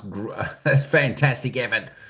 Mason Redmond on 16. Will Settlefield on 15. The best for the Swans. Matty Roberts on 15. Then next best, Nick Blakey on 12. The Swans just can't get the ball in their hand. We've got 9 of the top 10 are all Essendon players. All right, let's just roll down because the commentators are going to be back to give us a little bit of analysis. Isaac Heaney there, he's up to 10. Come on, son. Chad Warner a little bit better in that second quarter. He's up to 11. They still need to lift. The big man for the Bombers, Todd Goldstein, he's had 9, 3 kicks, 6 handballs. He's had 17 hit-outs. Brody Grundy, the other ruckman for the Swans, he's had 10 disposals. 4 kicks, 6 handballs. He's kicked a sausage roll with 14 hit-outs, 3 clearances, so he's doing reasonably well there. There are some of your stats. All right, we're going to get back to the commentators. Isaac Kako, he hasn't done much for the Bombers so far. He's only had the 2 touches, 1 kick, 1 handball, but he's kicked a goal. Surprising he hasn't. And, of course, Dylan Shield, no touches. He must be the sub. He must have been changed to the sub at the present time. All right, let's head back down to the ground. We'll have a little bit of a look at the team stats not too far away. Inside 50. There's a lot for Brad Scott to like out of that one. Absolutely. Sensational first half in a lot of aspects of the game, Geordie. Zach Reed was sensational, wasn't he? Behind the ball, one with Ben Mackay as well. 3 intercept marks in that first quarter. Sarah, you'd be happy as a Bombers supporter? I'm very neutral with that. Zach Reed is our host plus performance of the first half. So Zach Reed, number 10 draft pick in 2021 and wearing the famous number 31 of Dustin Fletcher. Bombers fans have been waiting for the kind of performances we're seeing this year. Yeah, I think he's built into his, into the early part of his career, really nicely. He's a player that reads the play really well. I think he understands when to go quick and when to go slow, and certainly with the defenders down there at the moment, certainly Mackay, underneath Mackay, he would be educating this young kid, but I mean, they've been solid in defence as a group. He's certainly been a standout. Yeah, they've been able to get that extra number behind the play. I thought they've been, so not only individually, but I think as a team system, they've done that really well behind the ball. They've moved the ball really well. And the Swans have kind of retreated back, Brownie. Do you want to see them get up in their grill a bit more? Well, it's like a fish that stops swimming. They're going to eventually suffocate, aren't they? So this is what Sydney are doing. They're retreating and they're dying, And so Essendon have been able to move the ball from deep 50 to score to goal 3 times in that first half, Geordie, which would be disappointing. Just have a look at this. So look at the Sydney players just running backwards. So often we see the really good teams defensively come forward to defend, Geordie, and it just hasn't been good enough as a team system. I think one of the tell when you're looking at a side that's defending is where's their chest facing. If the chest is facing away from their own goal, they're not set properly. They've been turned around and the opposition have been able to get the ball in motion and be really aggressive. I think they've got issues all over the park at the moment, Sydney. So it's about what Dean Cox wants to focus on to come into this second half. I think the contest has been huge. I think Essendon's pressure around the ball has been first class. Essendon, outstanding. Sydney need to take a leaf out of what Essendon are doing. Talk about Bloods culture. Haven't seen enough of that today. They've had 10 less tackles than Essendon have had. So you pride yourself on a culture that's been built up over 25 years, let's say. There's been none of that today. And poor discipline as well, Geordie. Well, yeah, we saw the first 3 goals that came from 50-metre penalties. Just to back up on the tackle count, 11 players from Sydney without a tackle. Well, there you go. So I would expect that to be on the board at halftime by Dean Cox, and he'd need to really rev these players up, and it's a bit of pride on the line now against Essendon in this second half. So an excellent opening half by the Bombers here at Marvel Stadium. What have the Sydney Swans got in reply? We'll have second half action coming up shortly. And tonight, one of the biggest fixtures on the football calendar, showdown number 57, Port Adelaide and the Crows. That's coming up on Super Saturday Live.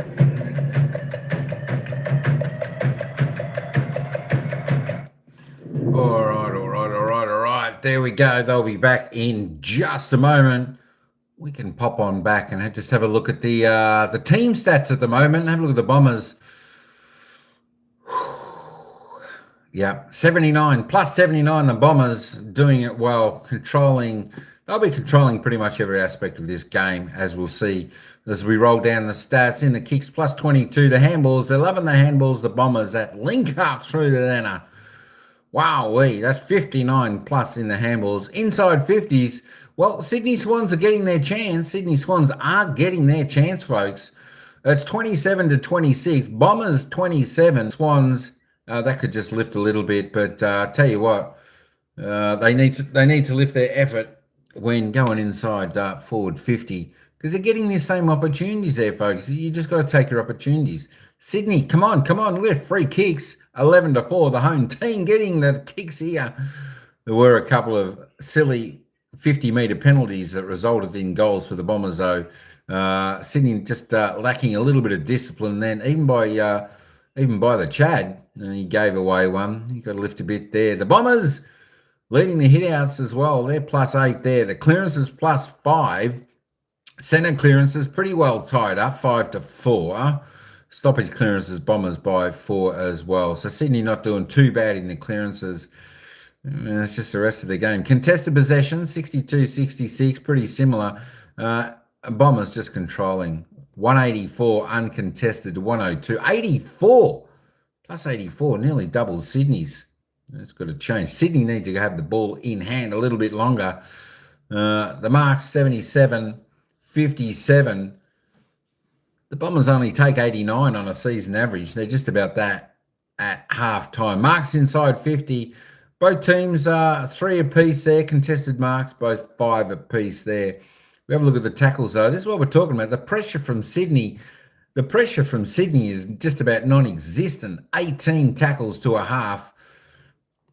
Yeah, that should be up around 30. They need to lift. No tackles inside their forward 50. And the Bombers just rebounding too easily. 5 for the Bombers. Tackles inside 50. Well done, Bombers. Bombers are doing it well here at Marvel Stadium up until half time.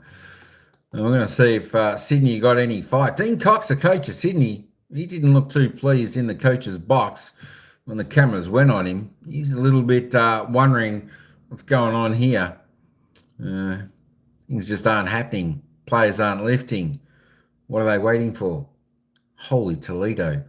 Hopefully the Swans will come back, kick a few early goals in this third quarter. Let's get this game back close. We don't want a blowout here at Marvel Stadium. We want Sydney to get back their pressure, their run, their desire to be out there to fight for this game, the same as Essendon have. The same as Essendon have at the moment, which we like to see. Don't forget, folks, vote who you think is going to win. We've got 65% so far voting for Essendon.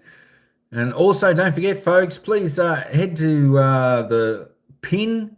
I did link my friend's channel there. She just needs to get a few subs. I'd really appreciate if a few of the good folk who follow me get over there to Game Board and just give her a sub. As I said before, it costs nothing to sub, but it certainly helps her out, and we do appreciate that.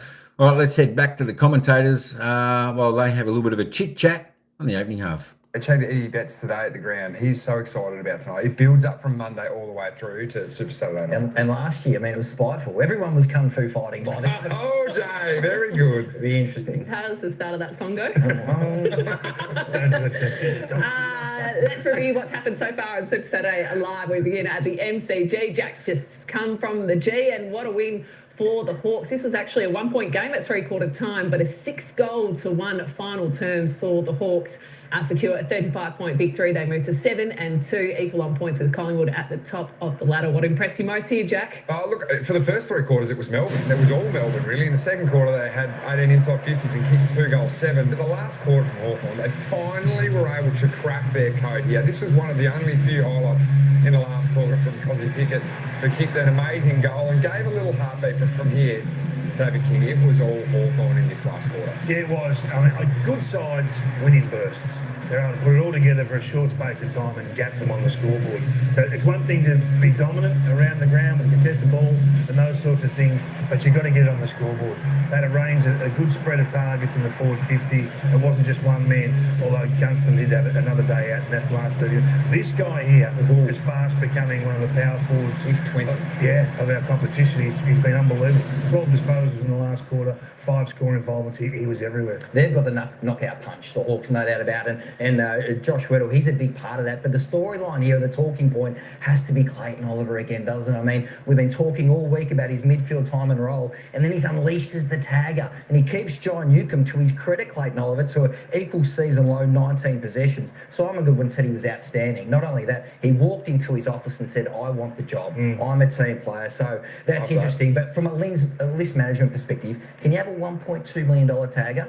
And you got Viney tagging Sarong a couple of weeks ago. They got $2 million worth of tagger. So that'll be the discussion. Which You know what? That's a debrief discussion later on tonight. Okay, save it. Yeah. So parking that for the debrief later this evening.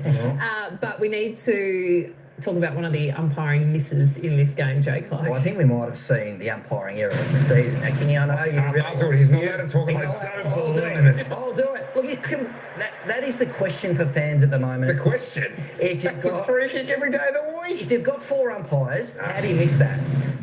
That is the biggest miss of the season. It's a shocker. You can see all the players knew it, and somehow they missed it. So David, don't comment. Jack? Yeah, no, that's a free kick every day of the week. Really? Yeah, sorry. You're not allowed to comment. So you got in trouble last week, all right. We can have banter off there, but yeah, it was a big moment. Rail have a reason, I'm telling you. Back to Marvel Stadium. Back to Marvel Stadium next. Essendon fans will be absolutely loving this. A 39-point lead over the Sydney Swans.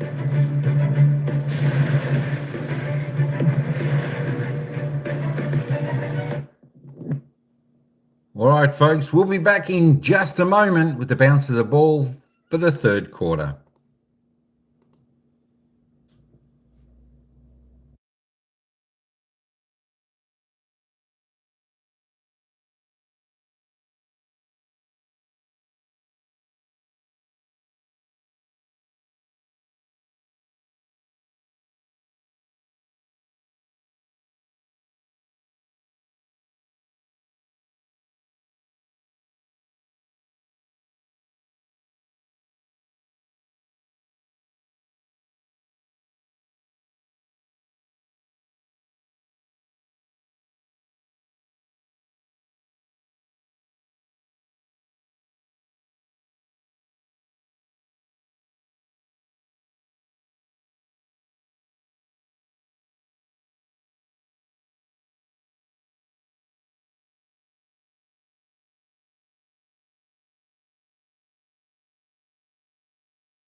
but we were able to defend that really well. Zach Reid is emerging before our very eyes. Is this the new standard for this youngster? Yeah, well, I mean, we don't like to individualise. I mean, but he has been terrific. But I think it's as much as anything as the synergy with our back six playing together. Obviously, we'd like Jordan Ridley there, but I think Lewis Hayes has come in and played a role really well. But yeah, Reedy's leading that back line certainly in the first half. Good luck for the second half. Thanks, Sarah. Well, doing his best to play it down, Brad Scott, as a coach would, even when your team has put together the numbers they've been able to. As we mentioned earlier, their biggest halftime lead since round 10 in 2021, and their biggest halftime lead against the Swans since 1999. And their fans will be partying like it was back then as well if they can keep this going, because they haven't had huge moments of joy in recent times. No, they haven't. And 9 goals, 1-2. Good goal kicking there. You see Isaac Heaney being deployed to full forward. A struggling first half around the middle of the ground. That man needs to lift Chad Warner. McInerney in the middle of the ground as well, so maybe trying to inject some speed. So Heaney to the goal square. Let's see if it brings about change for the Swans. Setterfield piling at the back of Jordan, not enough to be worthy of a whistle. It's the thing with Grundy's tactic in the middle of the ground. He's got to be able to get back onto the ball if the ball does go over to his side, unless it's a free kick. Warner tries to break out of the congestion, but where and how? Via Roberts. Another high ball. Francis eyeing it off. Reid continues to impact in the air with the spoil. Florent through Jordan and Roberts again. Heaney in front. Hard to stop for McGrath.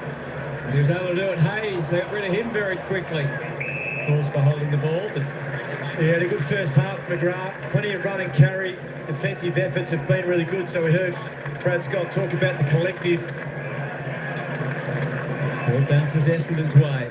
Roberts prepared to handball to the inside through Hobbs and Hayes and Martin, and now Wright. Little give to Roberts. Bit of a stuttering kick, but it went past Rampy. Wright will take some more territory. Crash with the tackle. All the big tackles today, Peter Wright. That's another way to show presence from the big fella. Not just jumping high and flying for marks or kicking goals. His tackles have been bone crunching. So much to like if you're an Essendon fan. Can Sydney make a statement early though? Durham dragged down by Grundy. That was a good sign. Good follow-up by Brodie Grundy. I think with Sydney, what you really want to see this quarter is clearly their effort in and around the contest. Brodie Grundy looking just to go long down the line, so keeping the defenders honest as well. Really good at intercepting in the first half, Essendon. Grundy undoes some of his work though by kicking straight back to Goldston. Or straight to his direct opponent. Yeah, he'll be happy with that. Kicked his first goal. Oh boy, that just becomes a little bit dangerous, and then the kick out from Martin slashed out a bit, and he might have caught Warner's hand. The Chad has now been caught to play on. Dainty little kick into the 50. The bad news for Hayward is it didn't travel far enough, and it's all Essendon. Langford to Durham.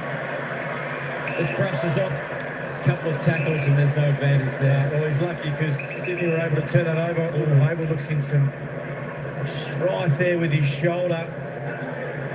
There's a genuine hurt, isn't it? Well, Hayward. Yeah, you hope he's okay here. So you just see there the lunging tackle landed really awkwardly. There's a bit of a bump on his shoulder where it shouldn't be. And the free kick gets to go with it. Yeah. Durham, one of the goal kickers in the first half. Tried to press that for Setterfield. Boyd tidied it up. Campbell got it from Warner, sends it to Heaney. The big Sydney names get involved. Hayes. Oh, he doesn't quite get out the other side. And he's going to learn a few lessons in his first game, Lewis Hayes. That was tough. He had every right to take possession of that ball. I'm not sure whether he actually had opportunity to get rid of it. Through the paint, Hayward was able to lay the tackle, win the free. Oh, it looks like he's had the cups on the shoulder.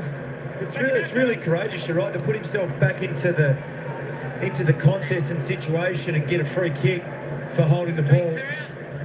Still looks to be in pain. Clearly affected here. This will be a nice start for Sydney. So Will Hayward with that excellent record against the Bombers. And they need their forwards to lift, and lift soon. And that's an act of courage and skill.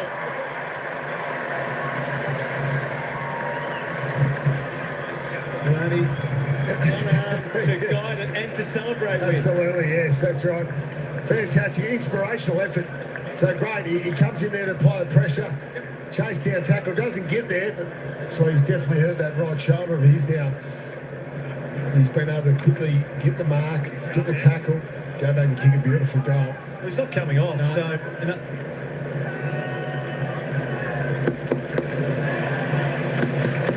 Remember a day at the Gabba last year, I think, where he got injured and he just kept playing. Yes, He thought he was done for the day. Yeah, he played really well. They're good signs though, so front half turnover. In the first half they were able to get front half turnovers, but weren't able to go straight back with a little bit of speed. Better application of defensive efforts there by Swans. And Grundy quick to cross the line to get the best look at the tap. Didn't quite come together for Merritt initially. Setterfield and Durham, Pryor. Just bouncer for Goldstein. Roberts with the clean up, and the Swans start to have a bit of menace about them, and there's no one more menacing than Warner. The Grundy fumble didn't help. Made it a bit Hawks to the middle. Roberts back to Bice. He has to find his left. He found the hand instead.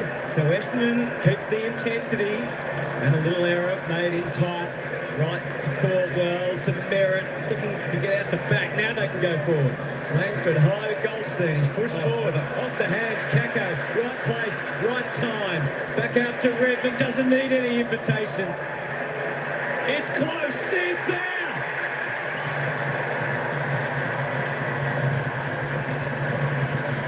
Didn't expend any more energy than was required. Mason Redmond. Great effort. This is a punch by absolutely. Look at that. How clever is that? You think he was a tap ruckman? Oh, I thought Mason Redmond was put him to the top of the goal square. Just by watching the way that he kicked that, that's gone 50, 53, 54, and he hasn't even really sunk the slipper into it, but you're right, that was a really clever tap. Just thought Rampy could have maybe climbed the post or something. We won't go there. What a veteran move by Goldstein. Yeah. I think what it's also showing is the intensity around the ball is lifted up. So if you can get those longer handballs to really go from the inside and then get the transition going, it becomes important. Rodney's turn for the stylish tap. Warner took on the world. Wow. Often taken on the tackler like that ends in the demise, but not this time. Sheldrick is warming up, a regular Sydney sub. Got on last week and kicked a goal. Wonder who they'll be looking to take off. Maybe checking Haywood, but he's still out there for now. Aiken in the sky ball, Campbell and Martin and Pryor all eyes for the footy.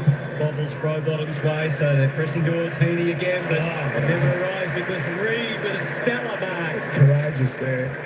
Great effort, fourth intercept mark there by Zach Reed. A fantastic first half.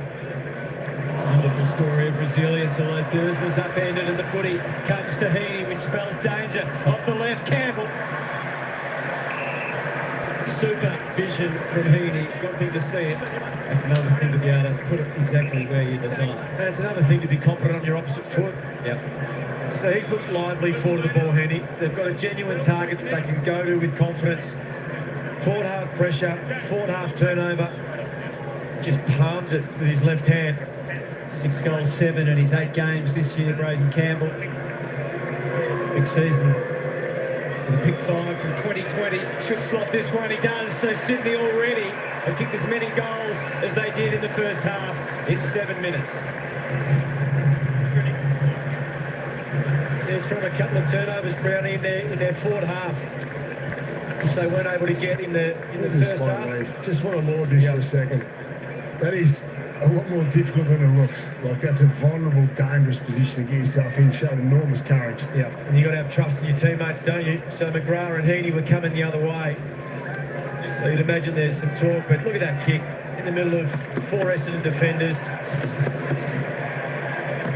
On your left foot, heading into the boundary line. Now Isaac Heaney's been deployed in the midfield, and Warner deep forward. I think when you're a defender and it's reactive like that, I think that's the worst position in football. When you don't know, as forwards, you can do it, but you know the play's sort of heading in that direction, so you're already moving. Zach Reid to do that was outstanding. Speaking of outstanding, Merritt takes the Bombers out very wide. Corey Warner got there first, although the slide from Roberts gets him involved as well. Langford with a ground ball inside 50. Difficult to control for Daywicks, and then Jordan gets piled upon. Sydney Swans about to make their sub. Ben Patton is the tactical sub off, and as you said, Angus Seldrick is the substitute. Yeah, Ben Patton had his hands full in the first half with Nick Martin before that move was made. Bias on the Martin.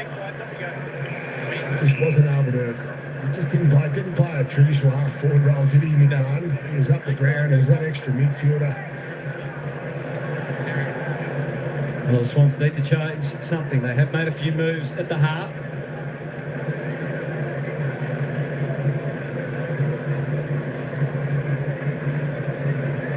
He up around the ball now, gets legged. Yeah. Stuck his foot out there.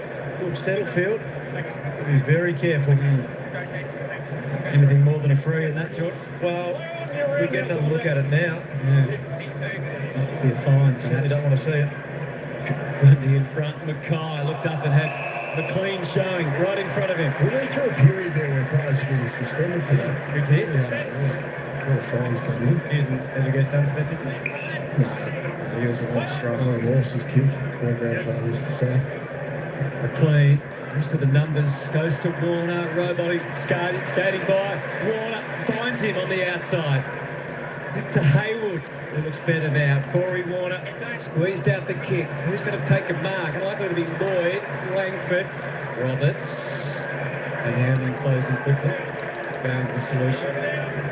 But I think the Warner-Heaney swap forward of the ball, I think will be working. So I think we'll see that. I think they'll just exchange in the midfield and deep forward. So don't come off too often, but we need you dangerous inside the forward 50. Little back pocket to Pryor and a clear way down the line. Oh, nice little bit of body work from Goldie early, and then handy work late to Martin and to Dersma. And covered the middle again. Okako, no awareness of what was there. Oh, it's play on.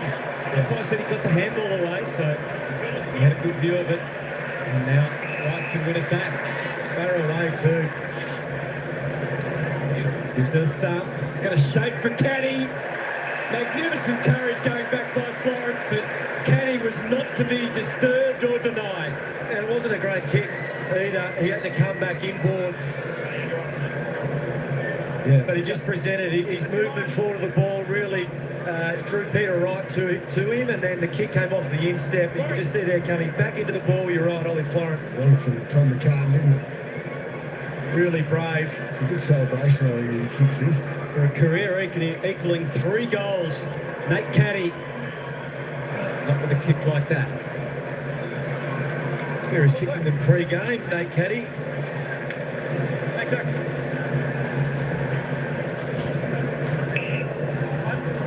Roberts, talk about a bit of luck with that. Right off the instep to Florent.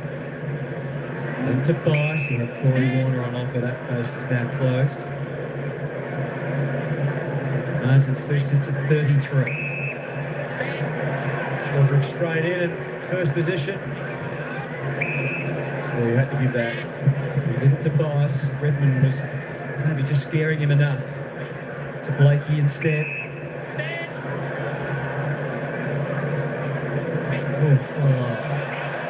Lizard-like as it got over the head of Sheldrick. Great tackle by Rowbottom. Can be guilty of that at times, though, Nick Blakey. Keeps having a crack day, but even that. Good caddy of the footy. Now he sends it forward in the direction of Francis and 3 Bomber defenders.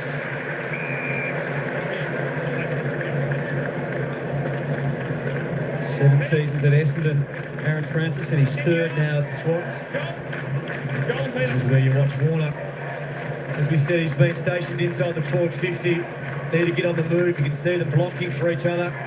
Setterfield has the role at the moment to constrict if he can on cue. Hayes got it away. Right scrambling kick.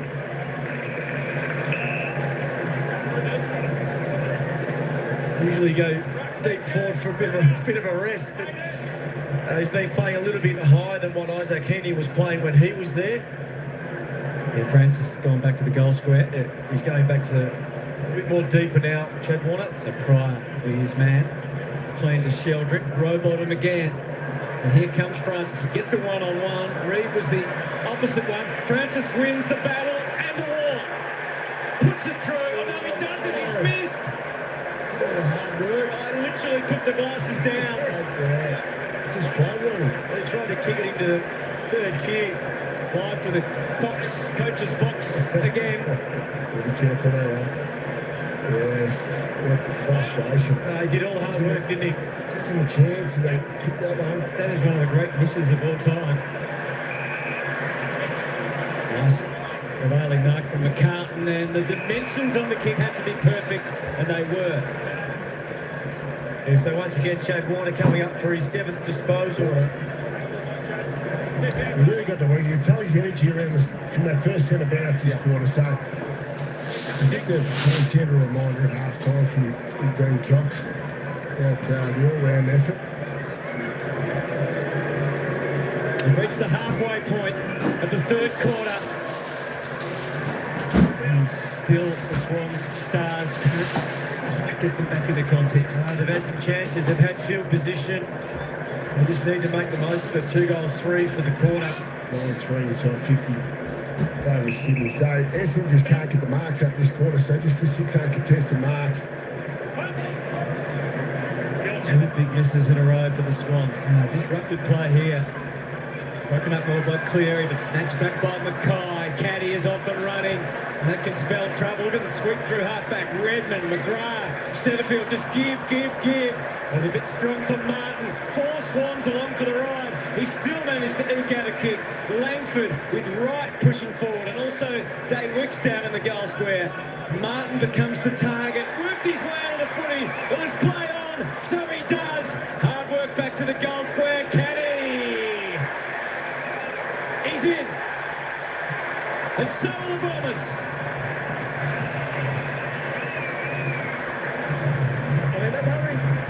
Third goal for Nate Caddy, and Essendon answer back in the best way. They're not going to miss from a metre out, and it's back to 37 points. I mean, thanks to the Bunnings build-up, but there was the run from Caddy to go from the boundary line in, so you see that. Otherwise, they're going to get caught skinny, and you see once you go to the open side of the ground, the numbers. This was brilliant by Martin to beat 3 Sydney players, get it on the boot. I just knew. So then you see at the bottom of the screen, Nate Caddy. He was the player that started this particular play and continued to run forward to continue to try and equalise and provide an option.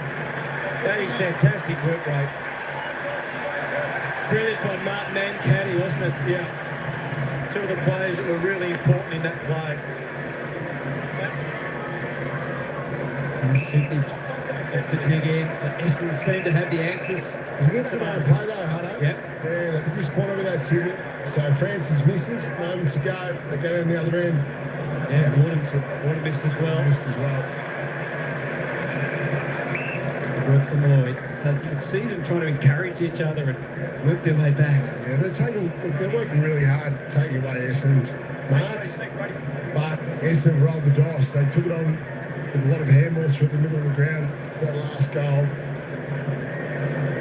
Yeah, there was several chances for it to be disrupted, wasn't there? But they found a way. Hobbs.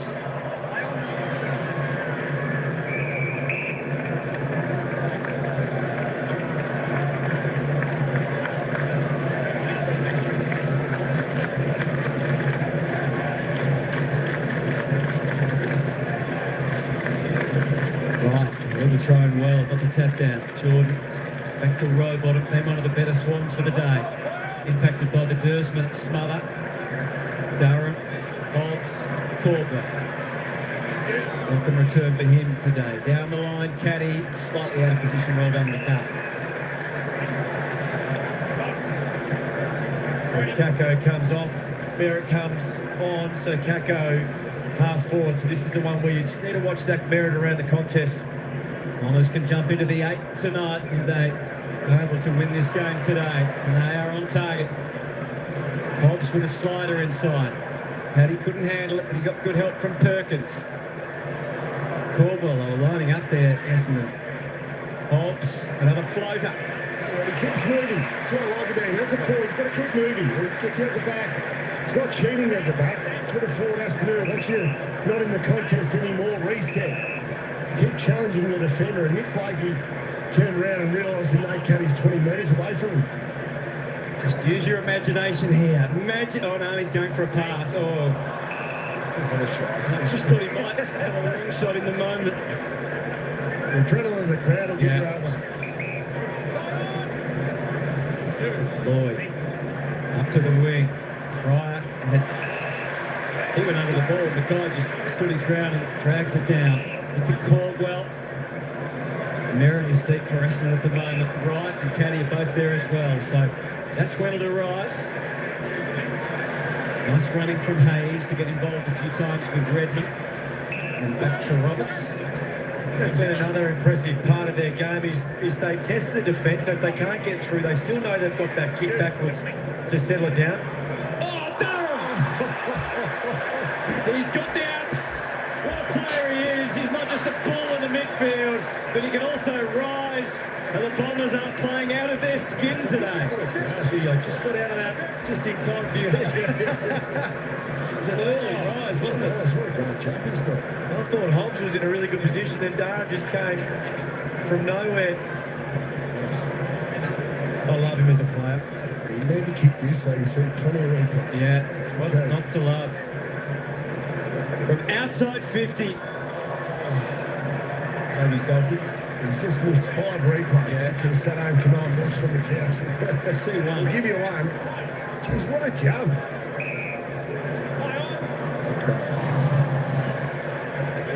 Swans coming out again, a broken play. Caddy, full stretch. They're in full flight. Pryor, deep at the back. One hand almost for Daywicks. McCartan instead sends it wide to clear it. And Heaney tells him just to hold it up. Yeah, there's just no forwards. Forward of the ball. We're all sort of in defence trying to help. Deposits it down the line again. Leaper was Francis. McInerney Oz off the inside, and Grundy. Passage clear to the outside. Corey Warner, yes. They get one back. They finally convert.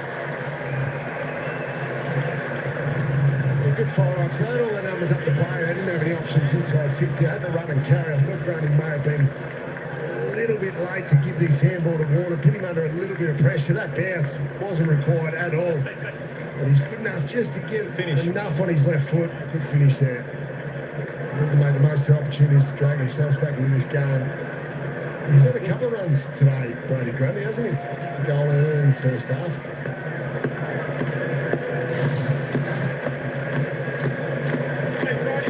Can they give themselves a platform in the last quarter?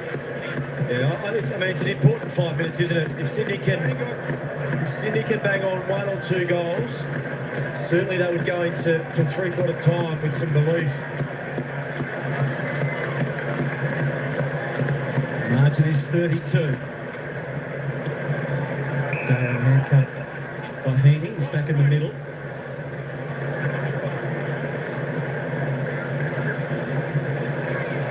Goldstein with the handoff to Merritt. Thursman heard the call of the umpire. Setterfield, Redmond, Hayes.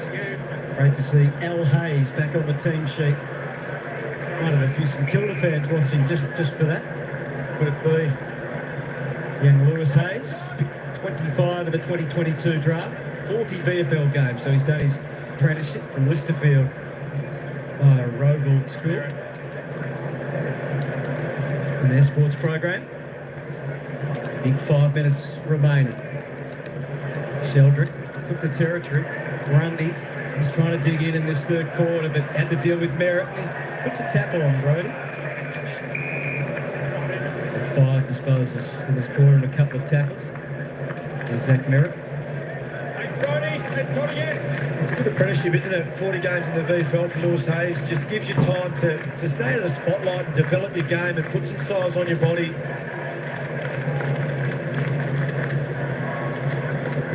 crawling away.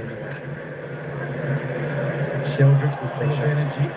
Dersma took 2 to bring him down, but they succeeded. Now Roberts cops it. So Essendon haven't relented with their tackling, have they? Yeah, you talk about the reserves. Worked well for Geelong, hasn't it, of course? Brad's brother Chris. Yeah, so just wonder whether he's trying to follow a similar path. Their development down at the Bombers. Zach Merrill will know what the odor. Jordan's wearing money by the end of the day. He's wearing him like the proverbial second skin. Up forward by Grundy. Hobbs. Florent tagged but didn't tackle. Around the corner, Setterfield's kicked a half forward. There's good appearance there. It's Dersma. Yeah, he could have gone, couldn't he? Yeah. You've got to take all your chances, I think, if you're Sydney. So McCartan. This is another guy that's got to get into the game. 12 disposals to McInerney. He's a key player in transition for them. Charges off, plenty on the kick. Francis read it, but just can't drag it down. Fell his way again, but Reed with a tackle this time. Scored most of their goals from back half. That's when they've looked the most likely, Sydney, haven't they? They've been able to transition. 3 goals, 3, 2-2 for the quarter in the Swans' favour. Going to the right, Goldstein. Quickly to Hayes, made it his problem.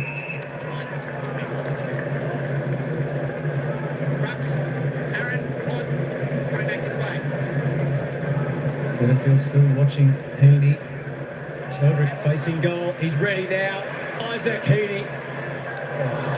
Laps it into the post. Another near miss. Yeah, I was just thinking he doesn't miss those. It was awfully close. Pretty easy to kick though. He had to kick it on the left, the left peg. It's McGrath, not quite as prolific in this quarter. Misfire. Celtic started to get into the game a little. This is his 6th disposal coming up from the McGrath era. Handling is deep. Francis as well. Goes for Heaney, who rises but can't take the mark. Jordan, Setterfield, both fully committed. Perkins, a jolts out through Hobbs and Dersma and Martin. Back again through Hobbs to the outside. Redmond, pressure was intense, so handball their way and now kick with a high ball. McCartan and right. Here's Blake. He can't get the go-ahead. Scrambles a kick along the line. Sheldrick tried to just smash his way through against Redmond. Yeah, Hayes has just hurt himself behind the play. He's been there for quite a while. This first game. Can't afford another tall player to be injured. If it's on his left knee. He's going down awkwardly.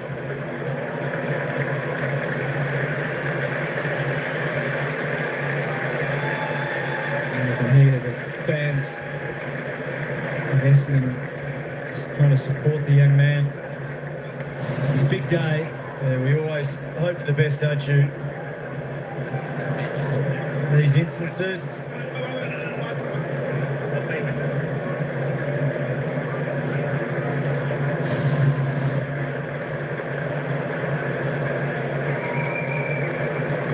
An all too familiar sight for Essendon fans this year. Keith Hall's either in the ruck or in defence, being helped from the ground. That Scott has to get on with business. But Dylan Shields, the sub, just getting warmed up on the sidelines as they're taking him down into the rooms for further assessment. Thank you, Sarah. He's in good hands. We wish him all the best. Solid first game too. 16 disposals. Beanie out wide. Sheldrick was losing his footing, but he gets it back to Warner. Skirting the 50, and now they're in and deep. Francis and Hamling again. McGrath across that last line. Hurley to Mark, the go-to man to try and create. A bit stodgy this time. The Bombers cornered. Martin had the handball in hope more than anything. A row bottom. Was prey to be tackled. McInerney. Grundy could kick a second goal, but not with a kick like that. Problem they've got Langford's now behind the ball for Essendon, late in the quarter, trying to save it. So therefore, Essendon's got no one to kick to. There's a big wall of Sydney Swans players. Yep, Sydney got 2 spares, don't they? Yeah. So it's Roberts and Blakey, the 2 spares behind the ball. Dersma high. McCartan takes down the footy and Reed.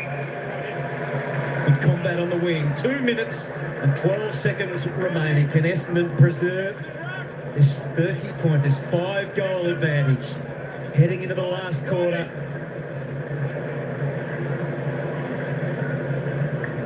Grundy took it, then the territory. Campbell didn't want to give it back to the ruckman. Instead, he tries Jordan. Grundy, the two to deal with in the air, absorb the pain. He'll feel a bit better if Warner could get that tracking, but it's another miss. So that's 3 goals, 6 for the quarter. 3-6, 15 inside 50, so they have clearly had territory dominance. So for the second week in a row, it feels like Essendon might be under siege in the last quarter. Able to just hang on against North last week, of course. Nice buffer this time, though. 5 goals, or just under. You're right, it will be a challenge in the fourth term to still go at the game and not play conservative and feed the Sydney Swans offence. Gacko. And surely Merritt can't get it here, can he? Surely. Surrounded by Swans. It looked for a moment as he was going to. Blakey just able to stabilise and go short. Jones Roberts to McInerney, still a minute 12. Well, this is where they need to keep the ball going forward, ball in motion. You can just see there's a lot of Essendon players in the middle of the ground. Yeah, a bit of resources out here for the Swans. It took a long time to sort of work that out. Goes to Jordan now in a much slower phase of play. Blakey cuts the kick beautifully. So far, so good. Sheldrick. McLean is a sizable and worthy target. Langford with a fly. McLean both mitts on it. Pryor back to McGrath. Another contest kick down the line. Right. A blind McInerney did very well. Kako lively as always. Bent to the punch by Wicks, who can match him for pace. Feeds it back through McCartan. Wicks into the middle of the ground. Now they're against the clock. 25 seconds to go with a run up. Rampy. How deep can he kick it?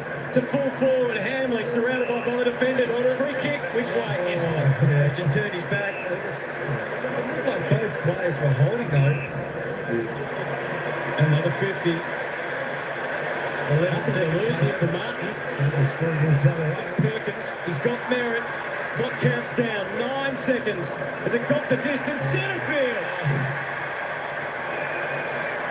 Plays on. He won't get the shot.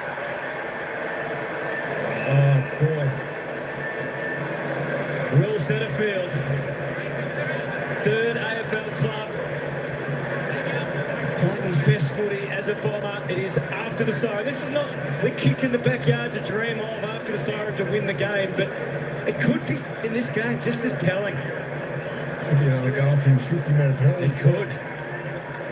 Hasn't kicked a goal this season. What a time it would be. What a time. Wrong side of the post. Give you a Bomber. There is Swan. There is still time. It's been a very interesting game of footy. The Bombers have provided most of the highlights. And this man, Sam Durham, more renowned for winning the hard ball at the contest, took flight at centre half forward. With the game's best mark. Look at the right angle. There's the angle. The big one. Super Saturday Live continues. Are we headed for a grandstand finish?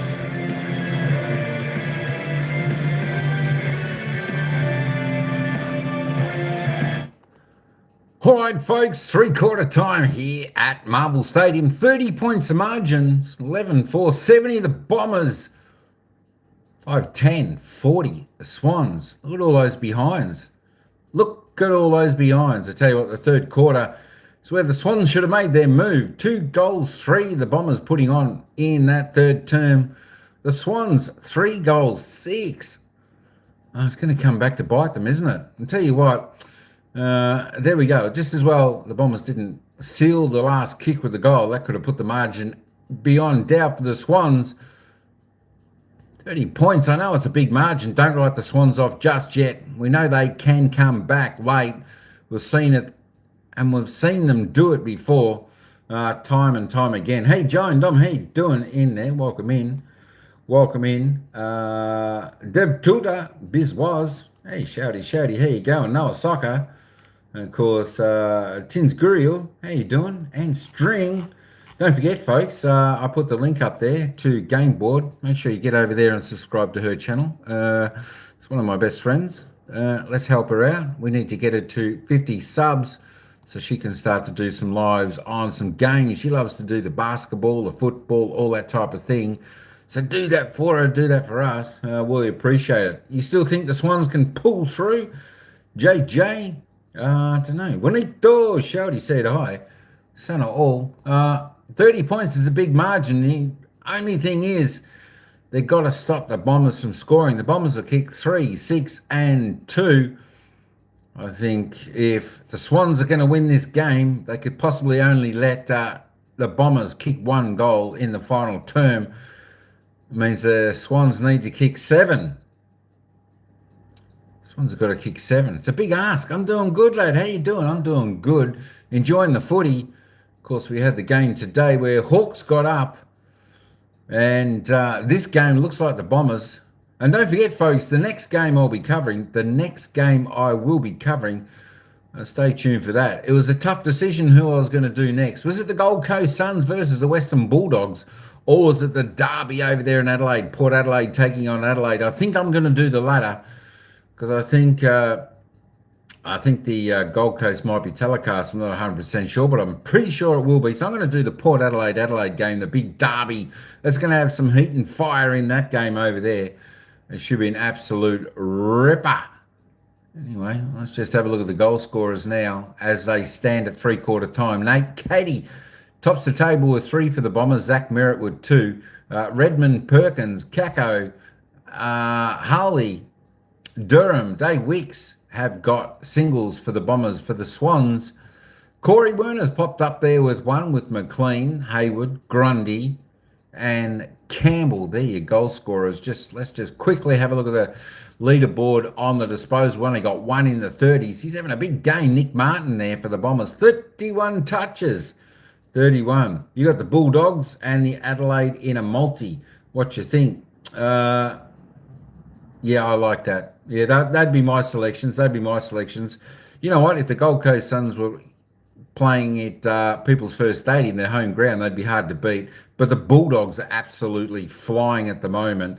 So I'd definitely have to pick the Bulldogs. Yeah, I like Adelaide. Adelaide are going really good this season. Port Adelaide, you just don't know what you're going to get with Port Adelaide. They're up and down. So, yeah, that'd be my 2 selections as well, the Bulldogs and Adelaide. Good luck with your multi there, JJ. Hopefully that comes up.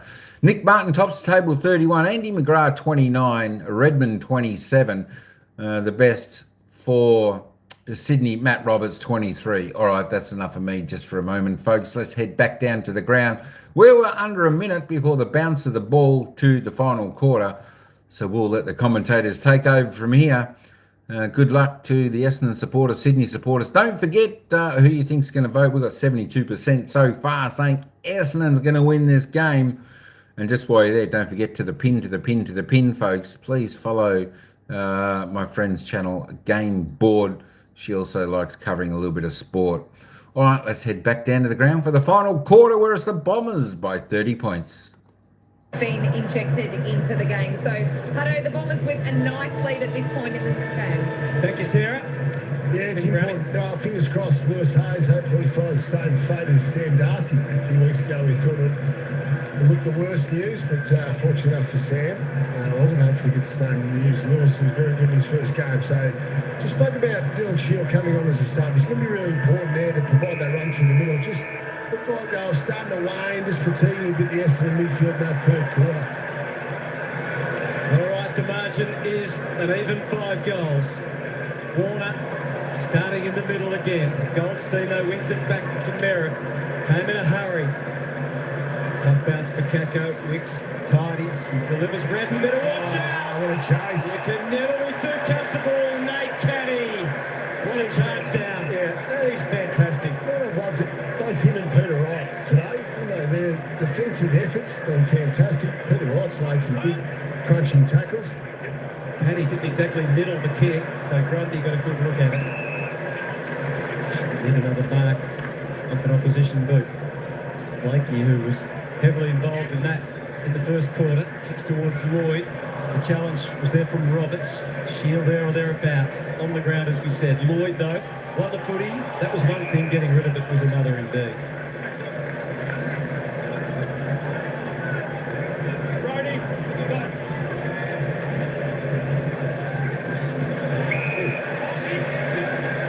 Goldstein, I was trying to get the tap down with his foot. They're in again and deep. Caddy stretching for it. Wicks up to Lloyd. Jordan measures the kick for Francis, who dropped it. So he made extra effort and lost a lot of the ground. Now they have to make that up. Jordan's boot is designed for Grundy. Tirelessly they've worked away the two ruckmen. Here's McGrath having a slashing day off half-back for Essendon. And the kick behaves enough. What do you reckon? Yeah, a couple of plays there. Yeah, McGrath's been terrific. Up to 30 disposals now. Nick Martin's the only one that's got more disposals than 31. He was really strong in the first half. Run and carry.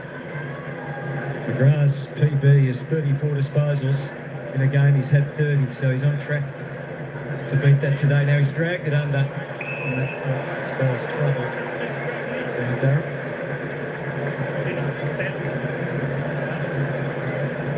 Warner to the mighty thump. Redmond saw that from a long way out. Get his hands to the footy. There's a host of Bombers around it. They weren't quite sure who was going to do what, were they? Hayward still grimacing, copying a shoulder or arm injury early on. Grundy heaves it up again. Not an easy one to stand under. Pryor decides to fist it away. The push. Yeah, and their length and bring the ball back. It seems to me like they're going to play a spare man defence to retain this lead in this last quarter. Kyle Langford's going to be that man. We saw it late in the third quarter. Apart from centre bounce, of course, after a goal. McGrath bouncing his way forward again. A bit sloppy to Roberts. And he was all over him. McGrath, faulty hands. Was it in the tackle? Play on was the call again. Jordan takes it. Shield grabs him, and the Swans asked the question. Just with Langford, it sort of looks like he's coming from the wing. They're trying to be that player that rolls around in defensive 50 to be that spare. McGrath, clever not to take possession, and who he hit it to as well. Martin's kick is fisted away though. I don't know whether it's a good ploy at the start of the fourth to go with the spare behind the ball. I still think you need to go in the game. Yeah, go at the game. Yeah, try and bury a side if that's the mentality. 30 points up. Certainly, if they get a run on, then you can go to that play. But go at the game. Setterfield, quick turn, out of trouble. Durham couldn't quite get fully balanced. This bloke never loses his footy. Warner, deep, Hamling. It's got past everyone. Free kick. Just a reach round, I think, from Ben Mackay. It's had a tough day. Hamling. Yeah, you see there. Oh, I think his second half, Chad Warner has been really good. He's been explosive from stoppages. He's provided a target down forward, as we see here, the free kick. Just arms around and impacting the ability to mark the ball, Joel Hamling. Is that a huge day? It's a funny game, isn't it, footy? 97 games it took him to kick his first goal. And a week later, he couldn't kick a second. I mean, it helps when you're playing forward instead of the defence, of course. Oh, that's just You're trying to win the game whether you roll the dice, and this is the time now to put Tom McCartan forward.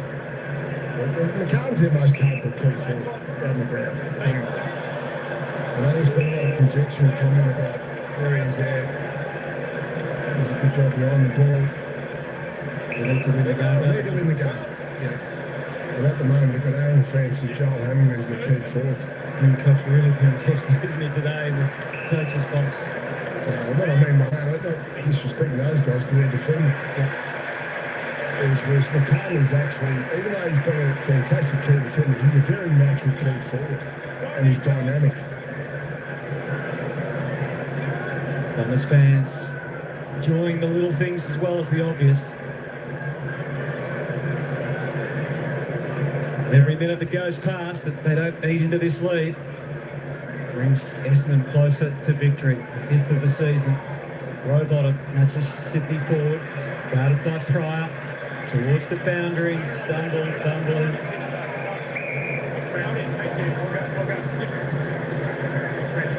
Guys happy enough with that? I think Essendon would be happy with this. Repeat stoppages. Just sucking some time out of the clock. Warner's in the goal square now. That is where there's some potency for the Swans. And Heaney or Bice get it to him. Bice wrong-sided. Found his left boot and he found Campbell, and that's travelled the requirement.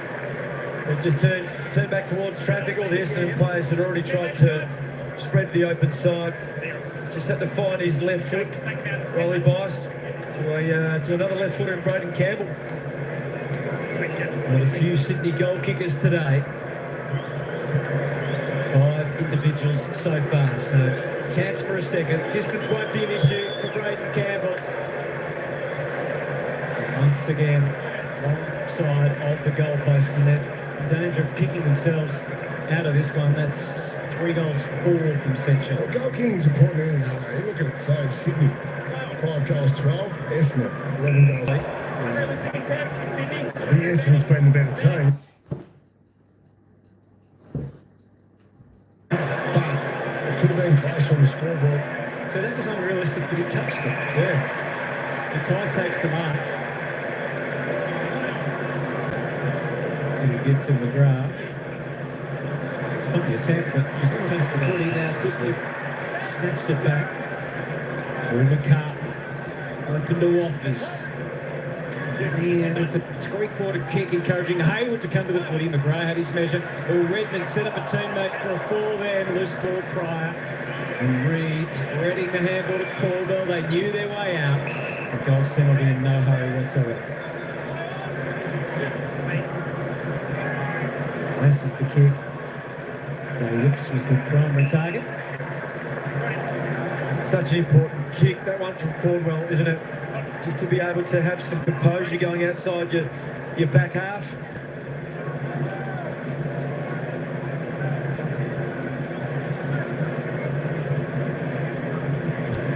So the holding, yeah, really got to the ball.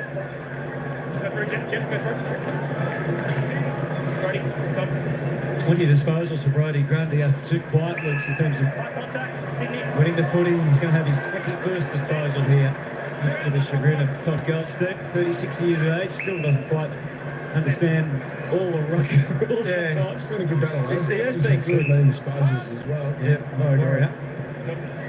Corey Warner. Chad stays down. Multiple hands. McInerney.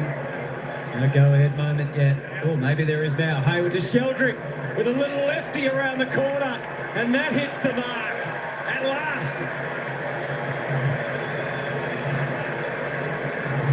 Well, I think that's what Sydney need to do. So clearly Essendon want to bring it back into a contest. Repeat stoppages. They are happy for this ball to be dead, to keep it in there, get another stoppage. But what Sydney need to do is to get it to the outside and try and cause a little bit more chaos. So, yep, you can tackle, but certainly one player to the person with the ball, and the others on the outside stay ready. First time they've kicked consecutive goals all day. I saw Collingwood last week stand back and allow the player with the ball be tackled by one opponent. You need the ball out in the open space to give yourself a chance. Last time the Swans came from 30 plus down at 3/4 time to win was round 1, 2015. Shield hurt after that handball.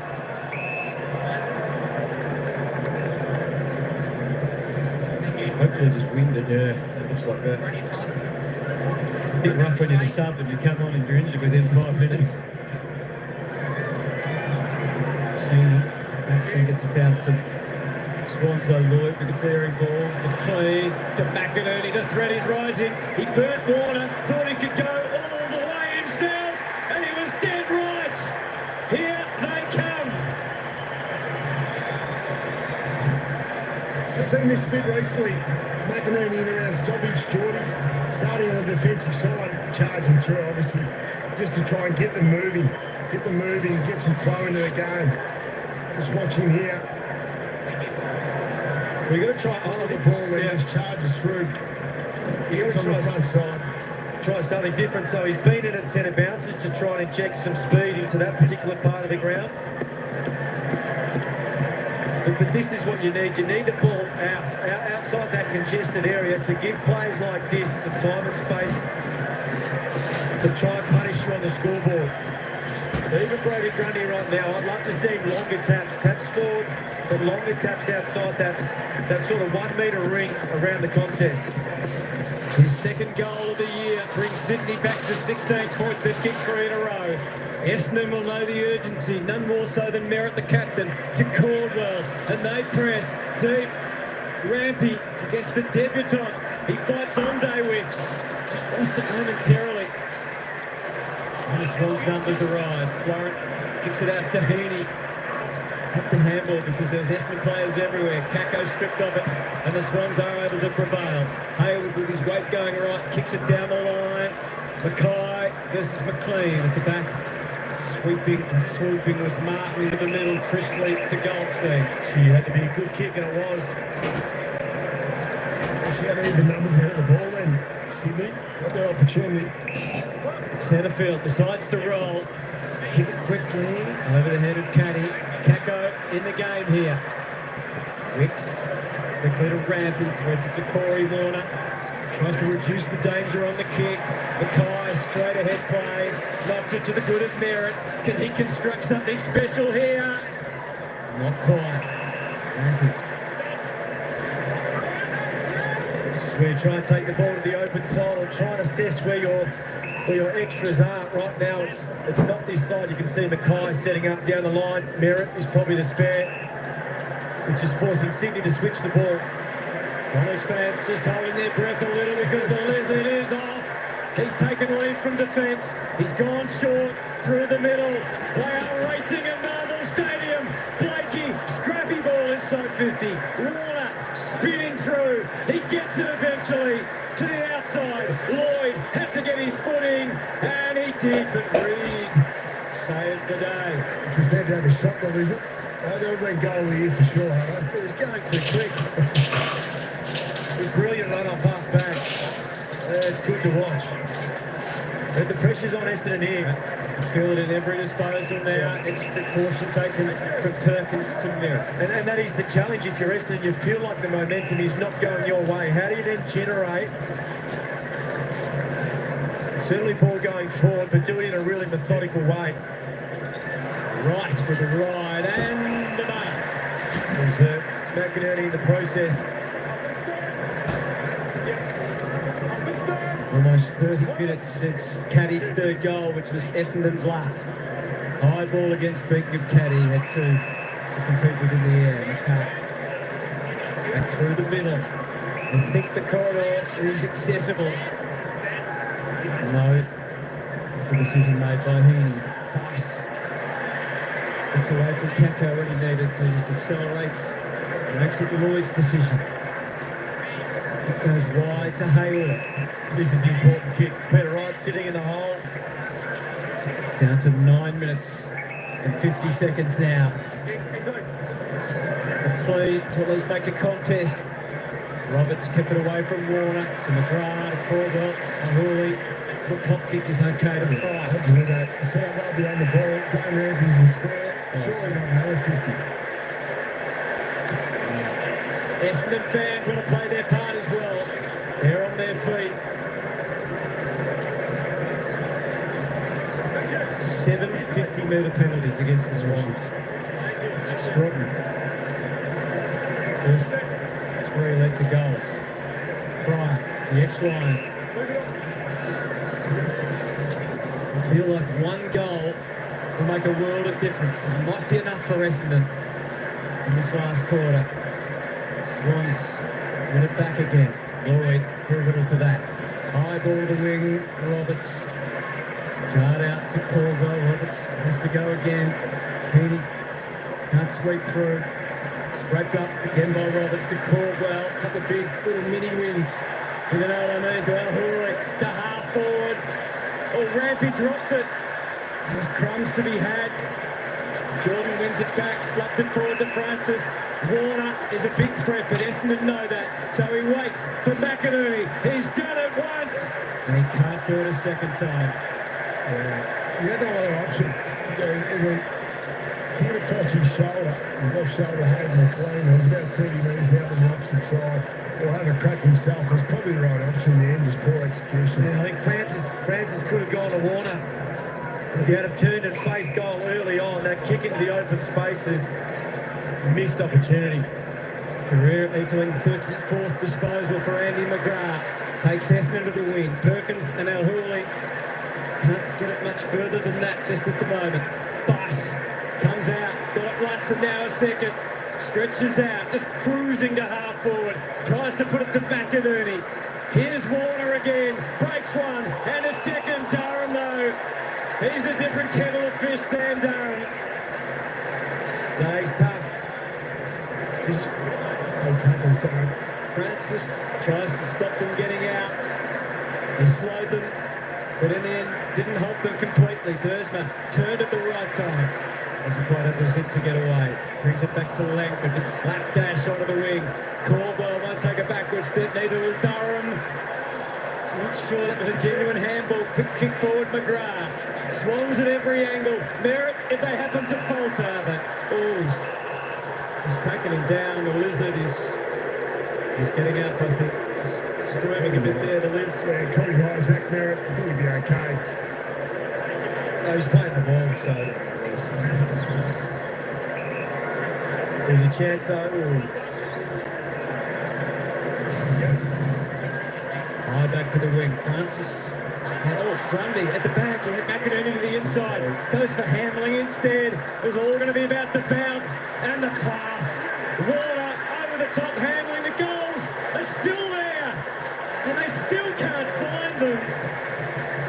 Absolute madness from the Sydney Swans. Why would you be a coach? Why did you do it, Coxie? Well, it's easy from up here, but he had an option over the top. Just ahead of him. Did Hamley think he was still playing at full back? He went the wrong way. He actually turned back to goal and he had a free teammate running into open goal. I mean, Warner clearly looks like the one, but I think it's really up to the leaders now. There's 7 minutes. There is a lot of time in football. They're getting their opportunities. It will feel like a lifetime at the moment. Comes to Caddy though, who goes to his mate Kako, well anticipated. And Campbell, who's back in defence, darts away, kicks the centre half forward. Reed, floating mark, excellent. Durham's just come off the ground limping. Looks like he's hurt his foot. That might make Essendon fans feel any better at the moment. They're uneasy enough, and that kick also would be worrisome for them. Dersma, bit of restorative work there as he cleans up, kicks to half forward. Caddy, bit of roll the rover, just thumps it forward. Guess who's waiting for it? Merritt. The Lizard got back. Did he touch it? He did. Effort there by Blakey. Desperation. It's moments now, isn't it? This last 6 minutes. Sydney need to score next. Quick return to play. Back to Sheldrick. No one on the mark. Takes the 5 and then kicks it 50 to centre half forward over Cleary's head. Hamling again. Cleary. Hayward shapes it. Snaps it. Slots it. It's back to 9. And things are really tightening now. Well, you've got to go all the way back to Nick Blakey. I mean, if he doesn't desperately charge back inside defensive 50, they don't get this opportunity. Sydney have just kept showing up and keeping the ball alive. I think that's really important. Keeping the ball alive, giving themselves opportunity. But Nick Blakey, that is possibly the best defensive effort I've seen this year. That's why you coach, Coxie. You're asking why he did it before. Great decision. Take over the reins from the horse. They look nervous, Essendon. They really do. Hutto, both their premier midfielders in Zach Merritt and Sam Durham on the bench at the moment having a spell. All right, and Blakey getting checked as well. Sydney, advantage. McInerney, here they come again. McLean. Bombers just unable to defend at the moment. I like how they pull back there. Sydney Fords pull back close to goal. For that centre bounce, right the leading. It's a good point, Sarah. You'd hope it's just for Merritt and Durham, a really quick spell. I mean, those two players need to be on the ground. So McLean was one of the few that were able to hit the scoreboard early. This is a massive moment.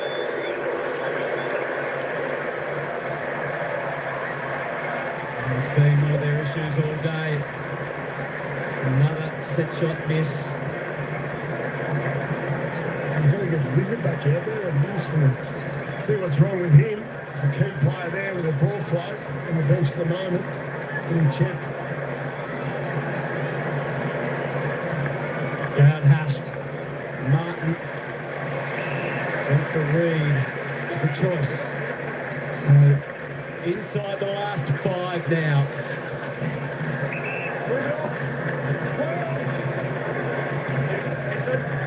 Ripping stuff from Marvel Stadium.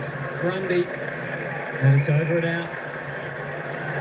Blakey is off the ground with a HIA, and the Bombers skipper Zach Merritt back onto the ground. So that was a very brief spell, as you predicted, Jordan Lewis. Yeah, well, that's stayed out there long enough to have. They must have reviewed that footage, mate. Footage, and then gone out to get him. Yeah, he looked pretty disappointed. Sydney have kicked the last 4 goals. Get back within 8. Sheldrick, Tahini. Reed comes at the ball. Just stays in. McInerney. Cross half forward. Back to Grundy again. Florent. There's a way to go. Corey Warner. Is it touched on the line? Play on, Redmond. And then vicious attack from Dersma. Anything to hold them at bay. Great F by Redmond here. There's the follow. So he paid the first one. Yeah, I thought he paid a high one too. I thought he actually paid a high one against Redmond. I think he paid holding the ball. Yeah, he must have. Which, And that's good enough for me. might become an important point that wasn't allowed. Yeah, I thought it was holding the ball a little bit for the second tackle, or as you said, for a point. There's the fine lines now. 3 minutes 39 remaining. Bombers doing whatever they can to get it forward. They're unable to again. Bice, inside 50. Big climb from Pryor. Hayward, the pressure evaporated. It's a long-range snap. Oh, Hamling and Reed and Hamling joined by Martin. Big calls here. Dangerous tackle.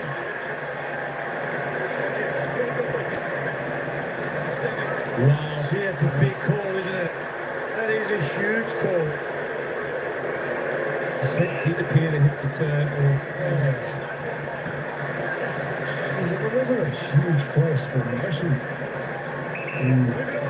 Nick Martin certainly contributed to that. So again, the Bombers, can they breach the wing? No is the definitive answer. That man Rampy gets it in to Warner. Corey, not quite. Essendon trying not to panic. Their supporters are fretting, but they can see Zach Merritt has the football and all the experience in the world from Goldstein. Back to the skip. 2.5 to go.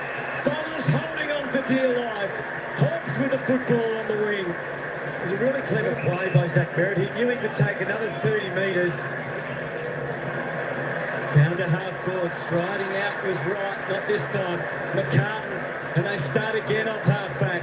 Rowbottom, Heaney just glides across half forward. Again, has to go to centre half forward.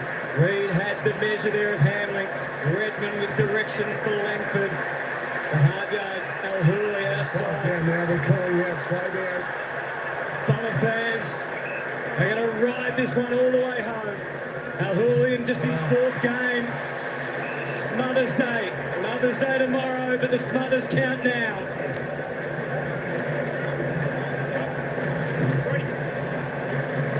Not where maybe the tap over the back, Brodie Grundy, tap over the back, Ollie Florent.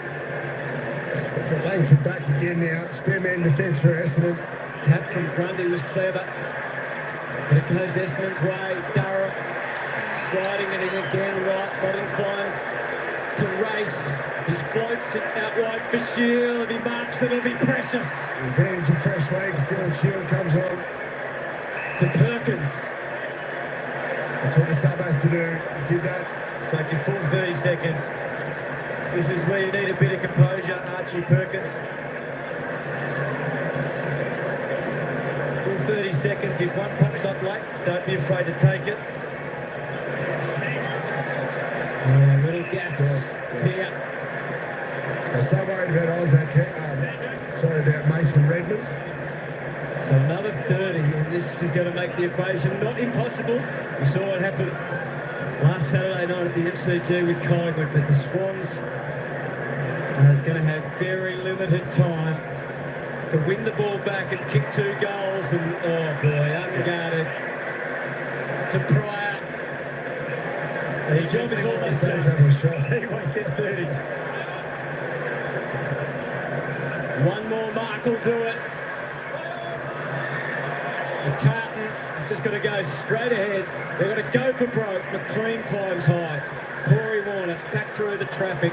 Lloyd hitting Hope into the middle. And now it's no hope. Centre field. And the Bombers are going to hold on to the footy. And they're going to hold on to the 4 points. It'll be 5 wins out of 6. They'll jump up into the 8 for now. They haven't been able to kick a goal in the last quarter. And in the end, they haven't had to. It's been an afternoon to remember. Essendon fans will sing that song with joy.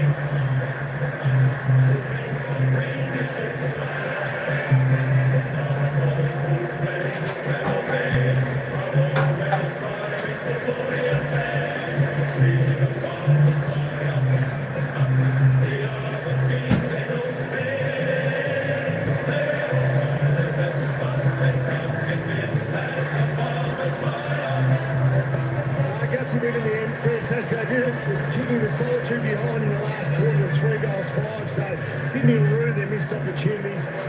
Dean Cox be frustrated he didn't see that effort we saw in the second half. In the first half, disappointed. Essendon deserved to win. I know Sydney got close in the end, but Essendon set the game up well with their intensity in the first half. The way they played the game, mixture of uncontested marks and transition. They came to play, and Sydney didn't early. And that's what they'd be frustrating for the Sydney coaching staff. Well done, Nick Martin. He was a key player early in the game. Peter Wright played with great presence, Geordie, but well deserved. Yeah, well, it's 35 inside 50 Sydney had in the second half, so they certainly had ample opportunities. So it seemed like Essendon in the first half, they did a lot of the attacking and really set up the game. But that second half, they spent a lot of it defending. And I think you're right, the accuracy in the end probably meant that Sydney had the narrow win.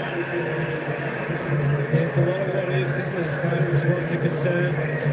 Look at that non-free kick. Mason Redmond ran back and Corey Warner went for the mark. Down to Sarah Jones. I've got the skipper, Zach Merritt, with me. Things tightened up a lot at the end there. What happened? Yeah, I mean, they're a very, very good side. We know they've got some star talent out, but they made the grand final last year. They're a super team. We have so much respect for them, and it's nice to finally get one over them after a few years.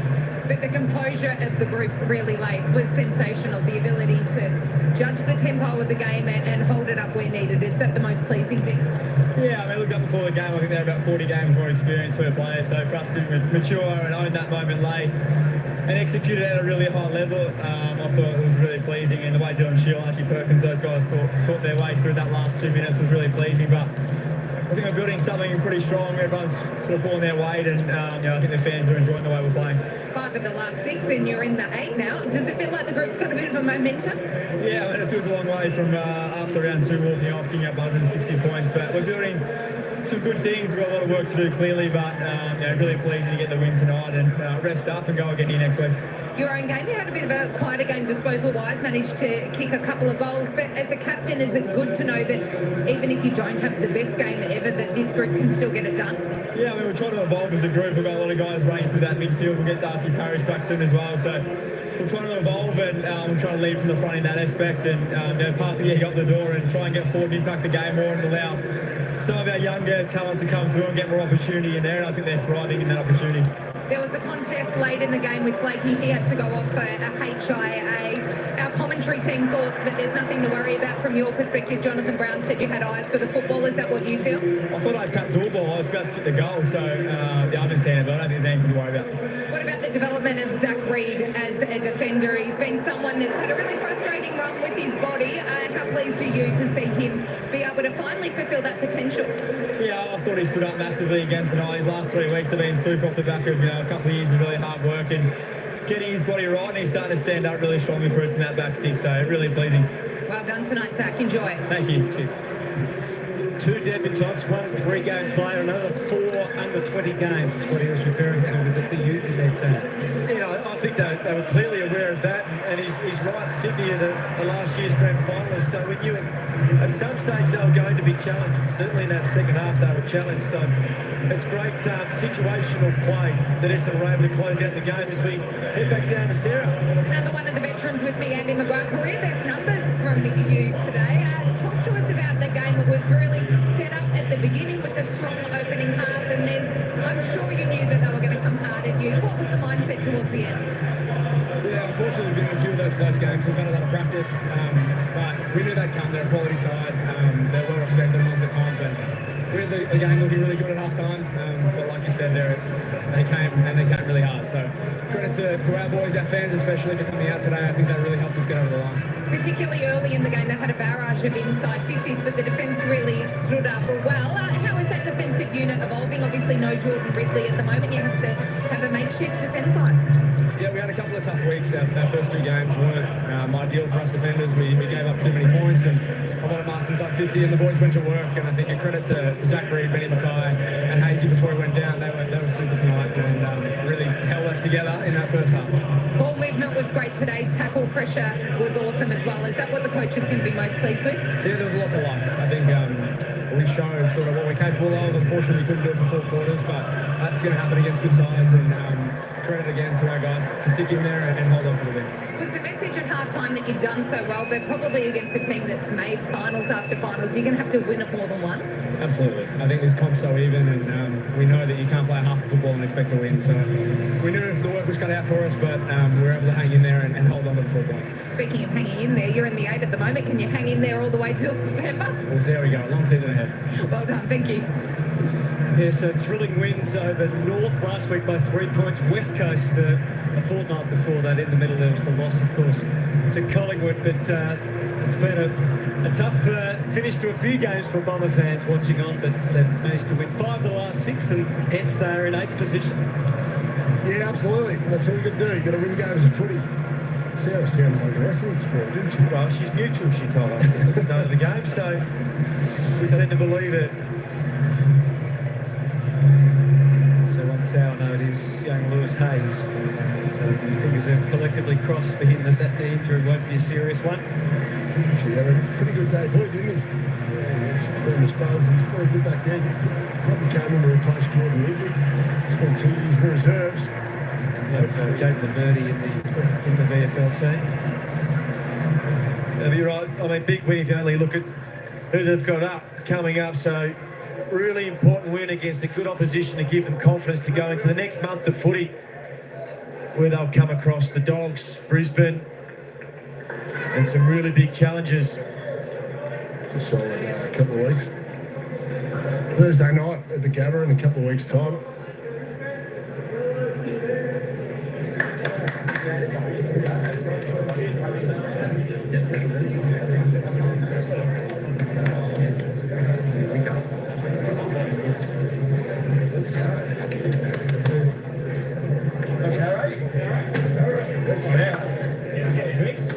So the emotions will be a little mixed there in the middle of that circle, but the 2 debutants Lewis Hayes and Archer Daywicks playing in a win in game number 1. To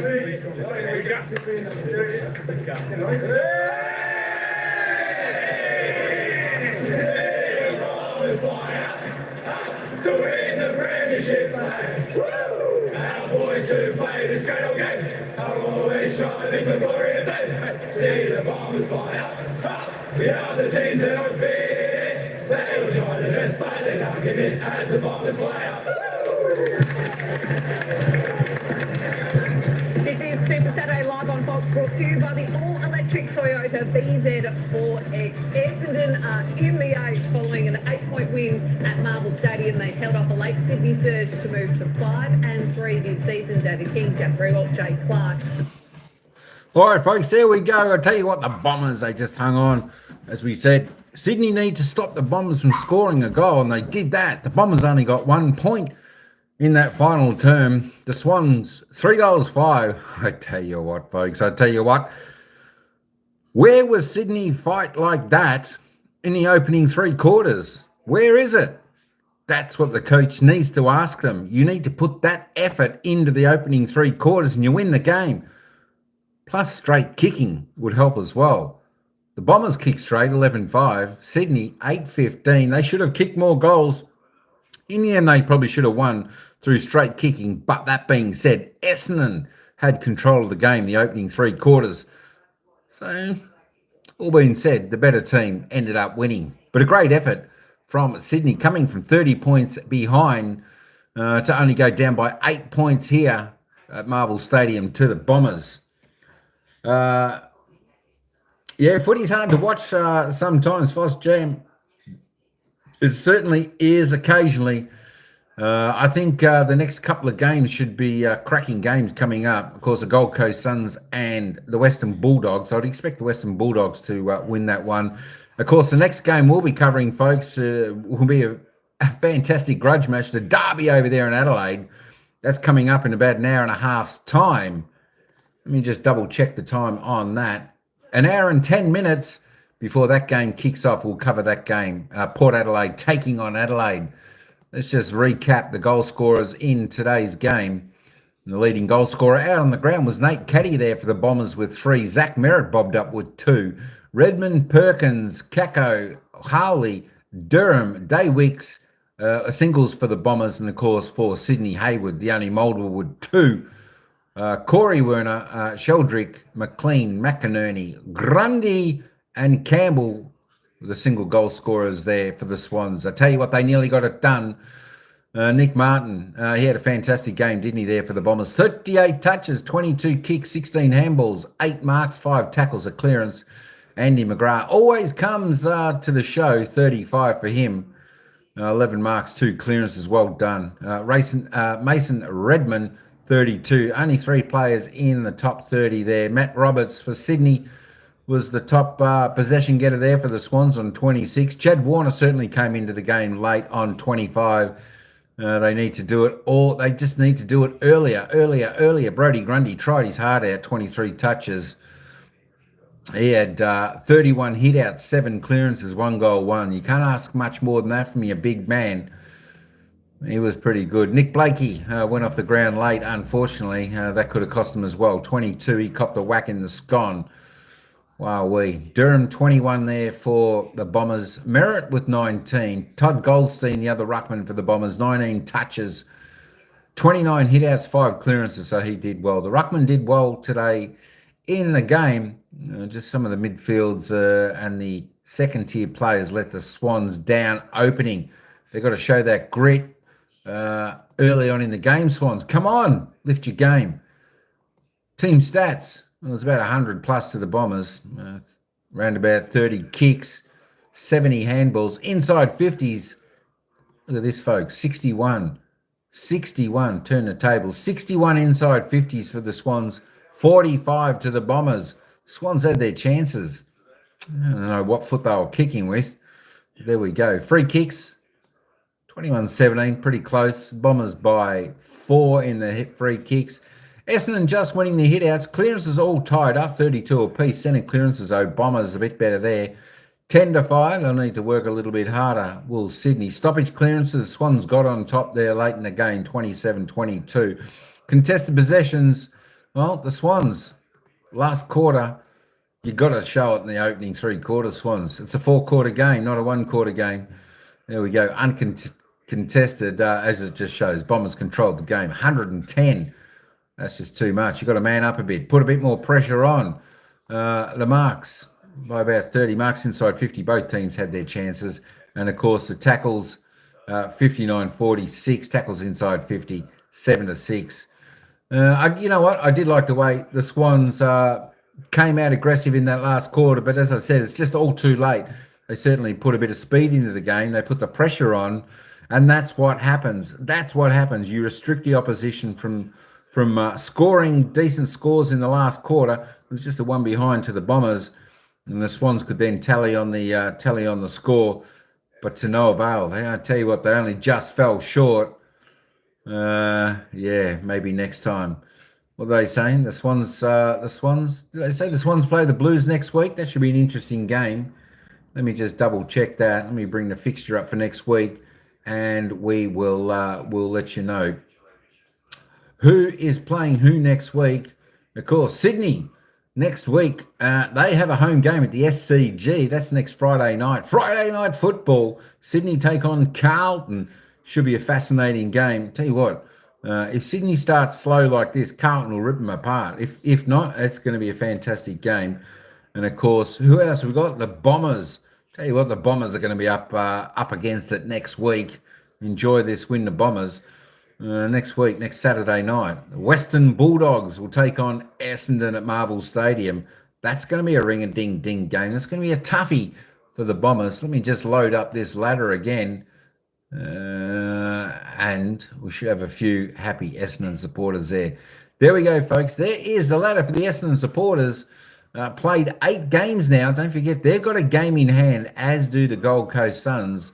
Since they missed that game through the Cyclone, if we remember back in the early round, they've still got that game in hand.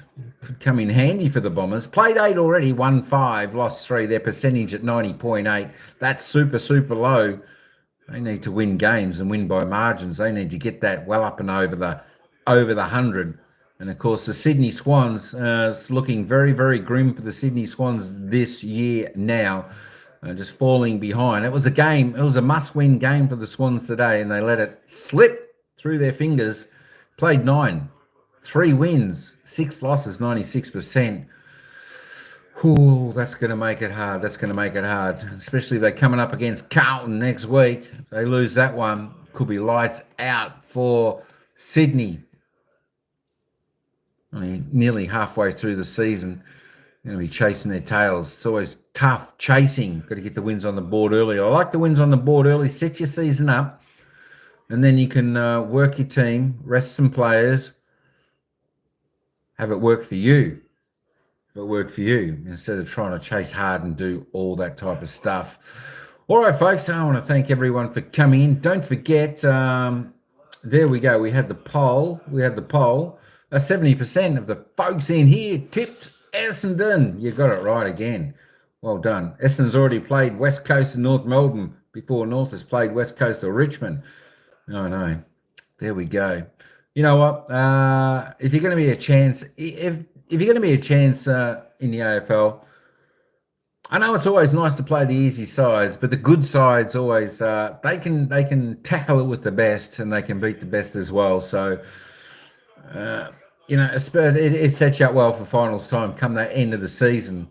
You don't want to always be playing just the softer sides. You got to be able to do it against the good sides as well. So it's just footy in general. It's cluster check of rolling junk. Players running away from the kicker instead of heading towards them. Sickens me. You do see a bit of that.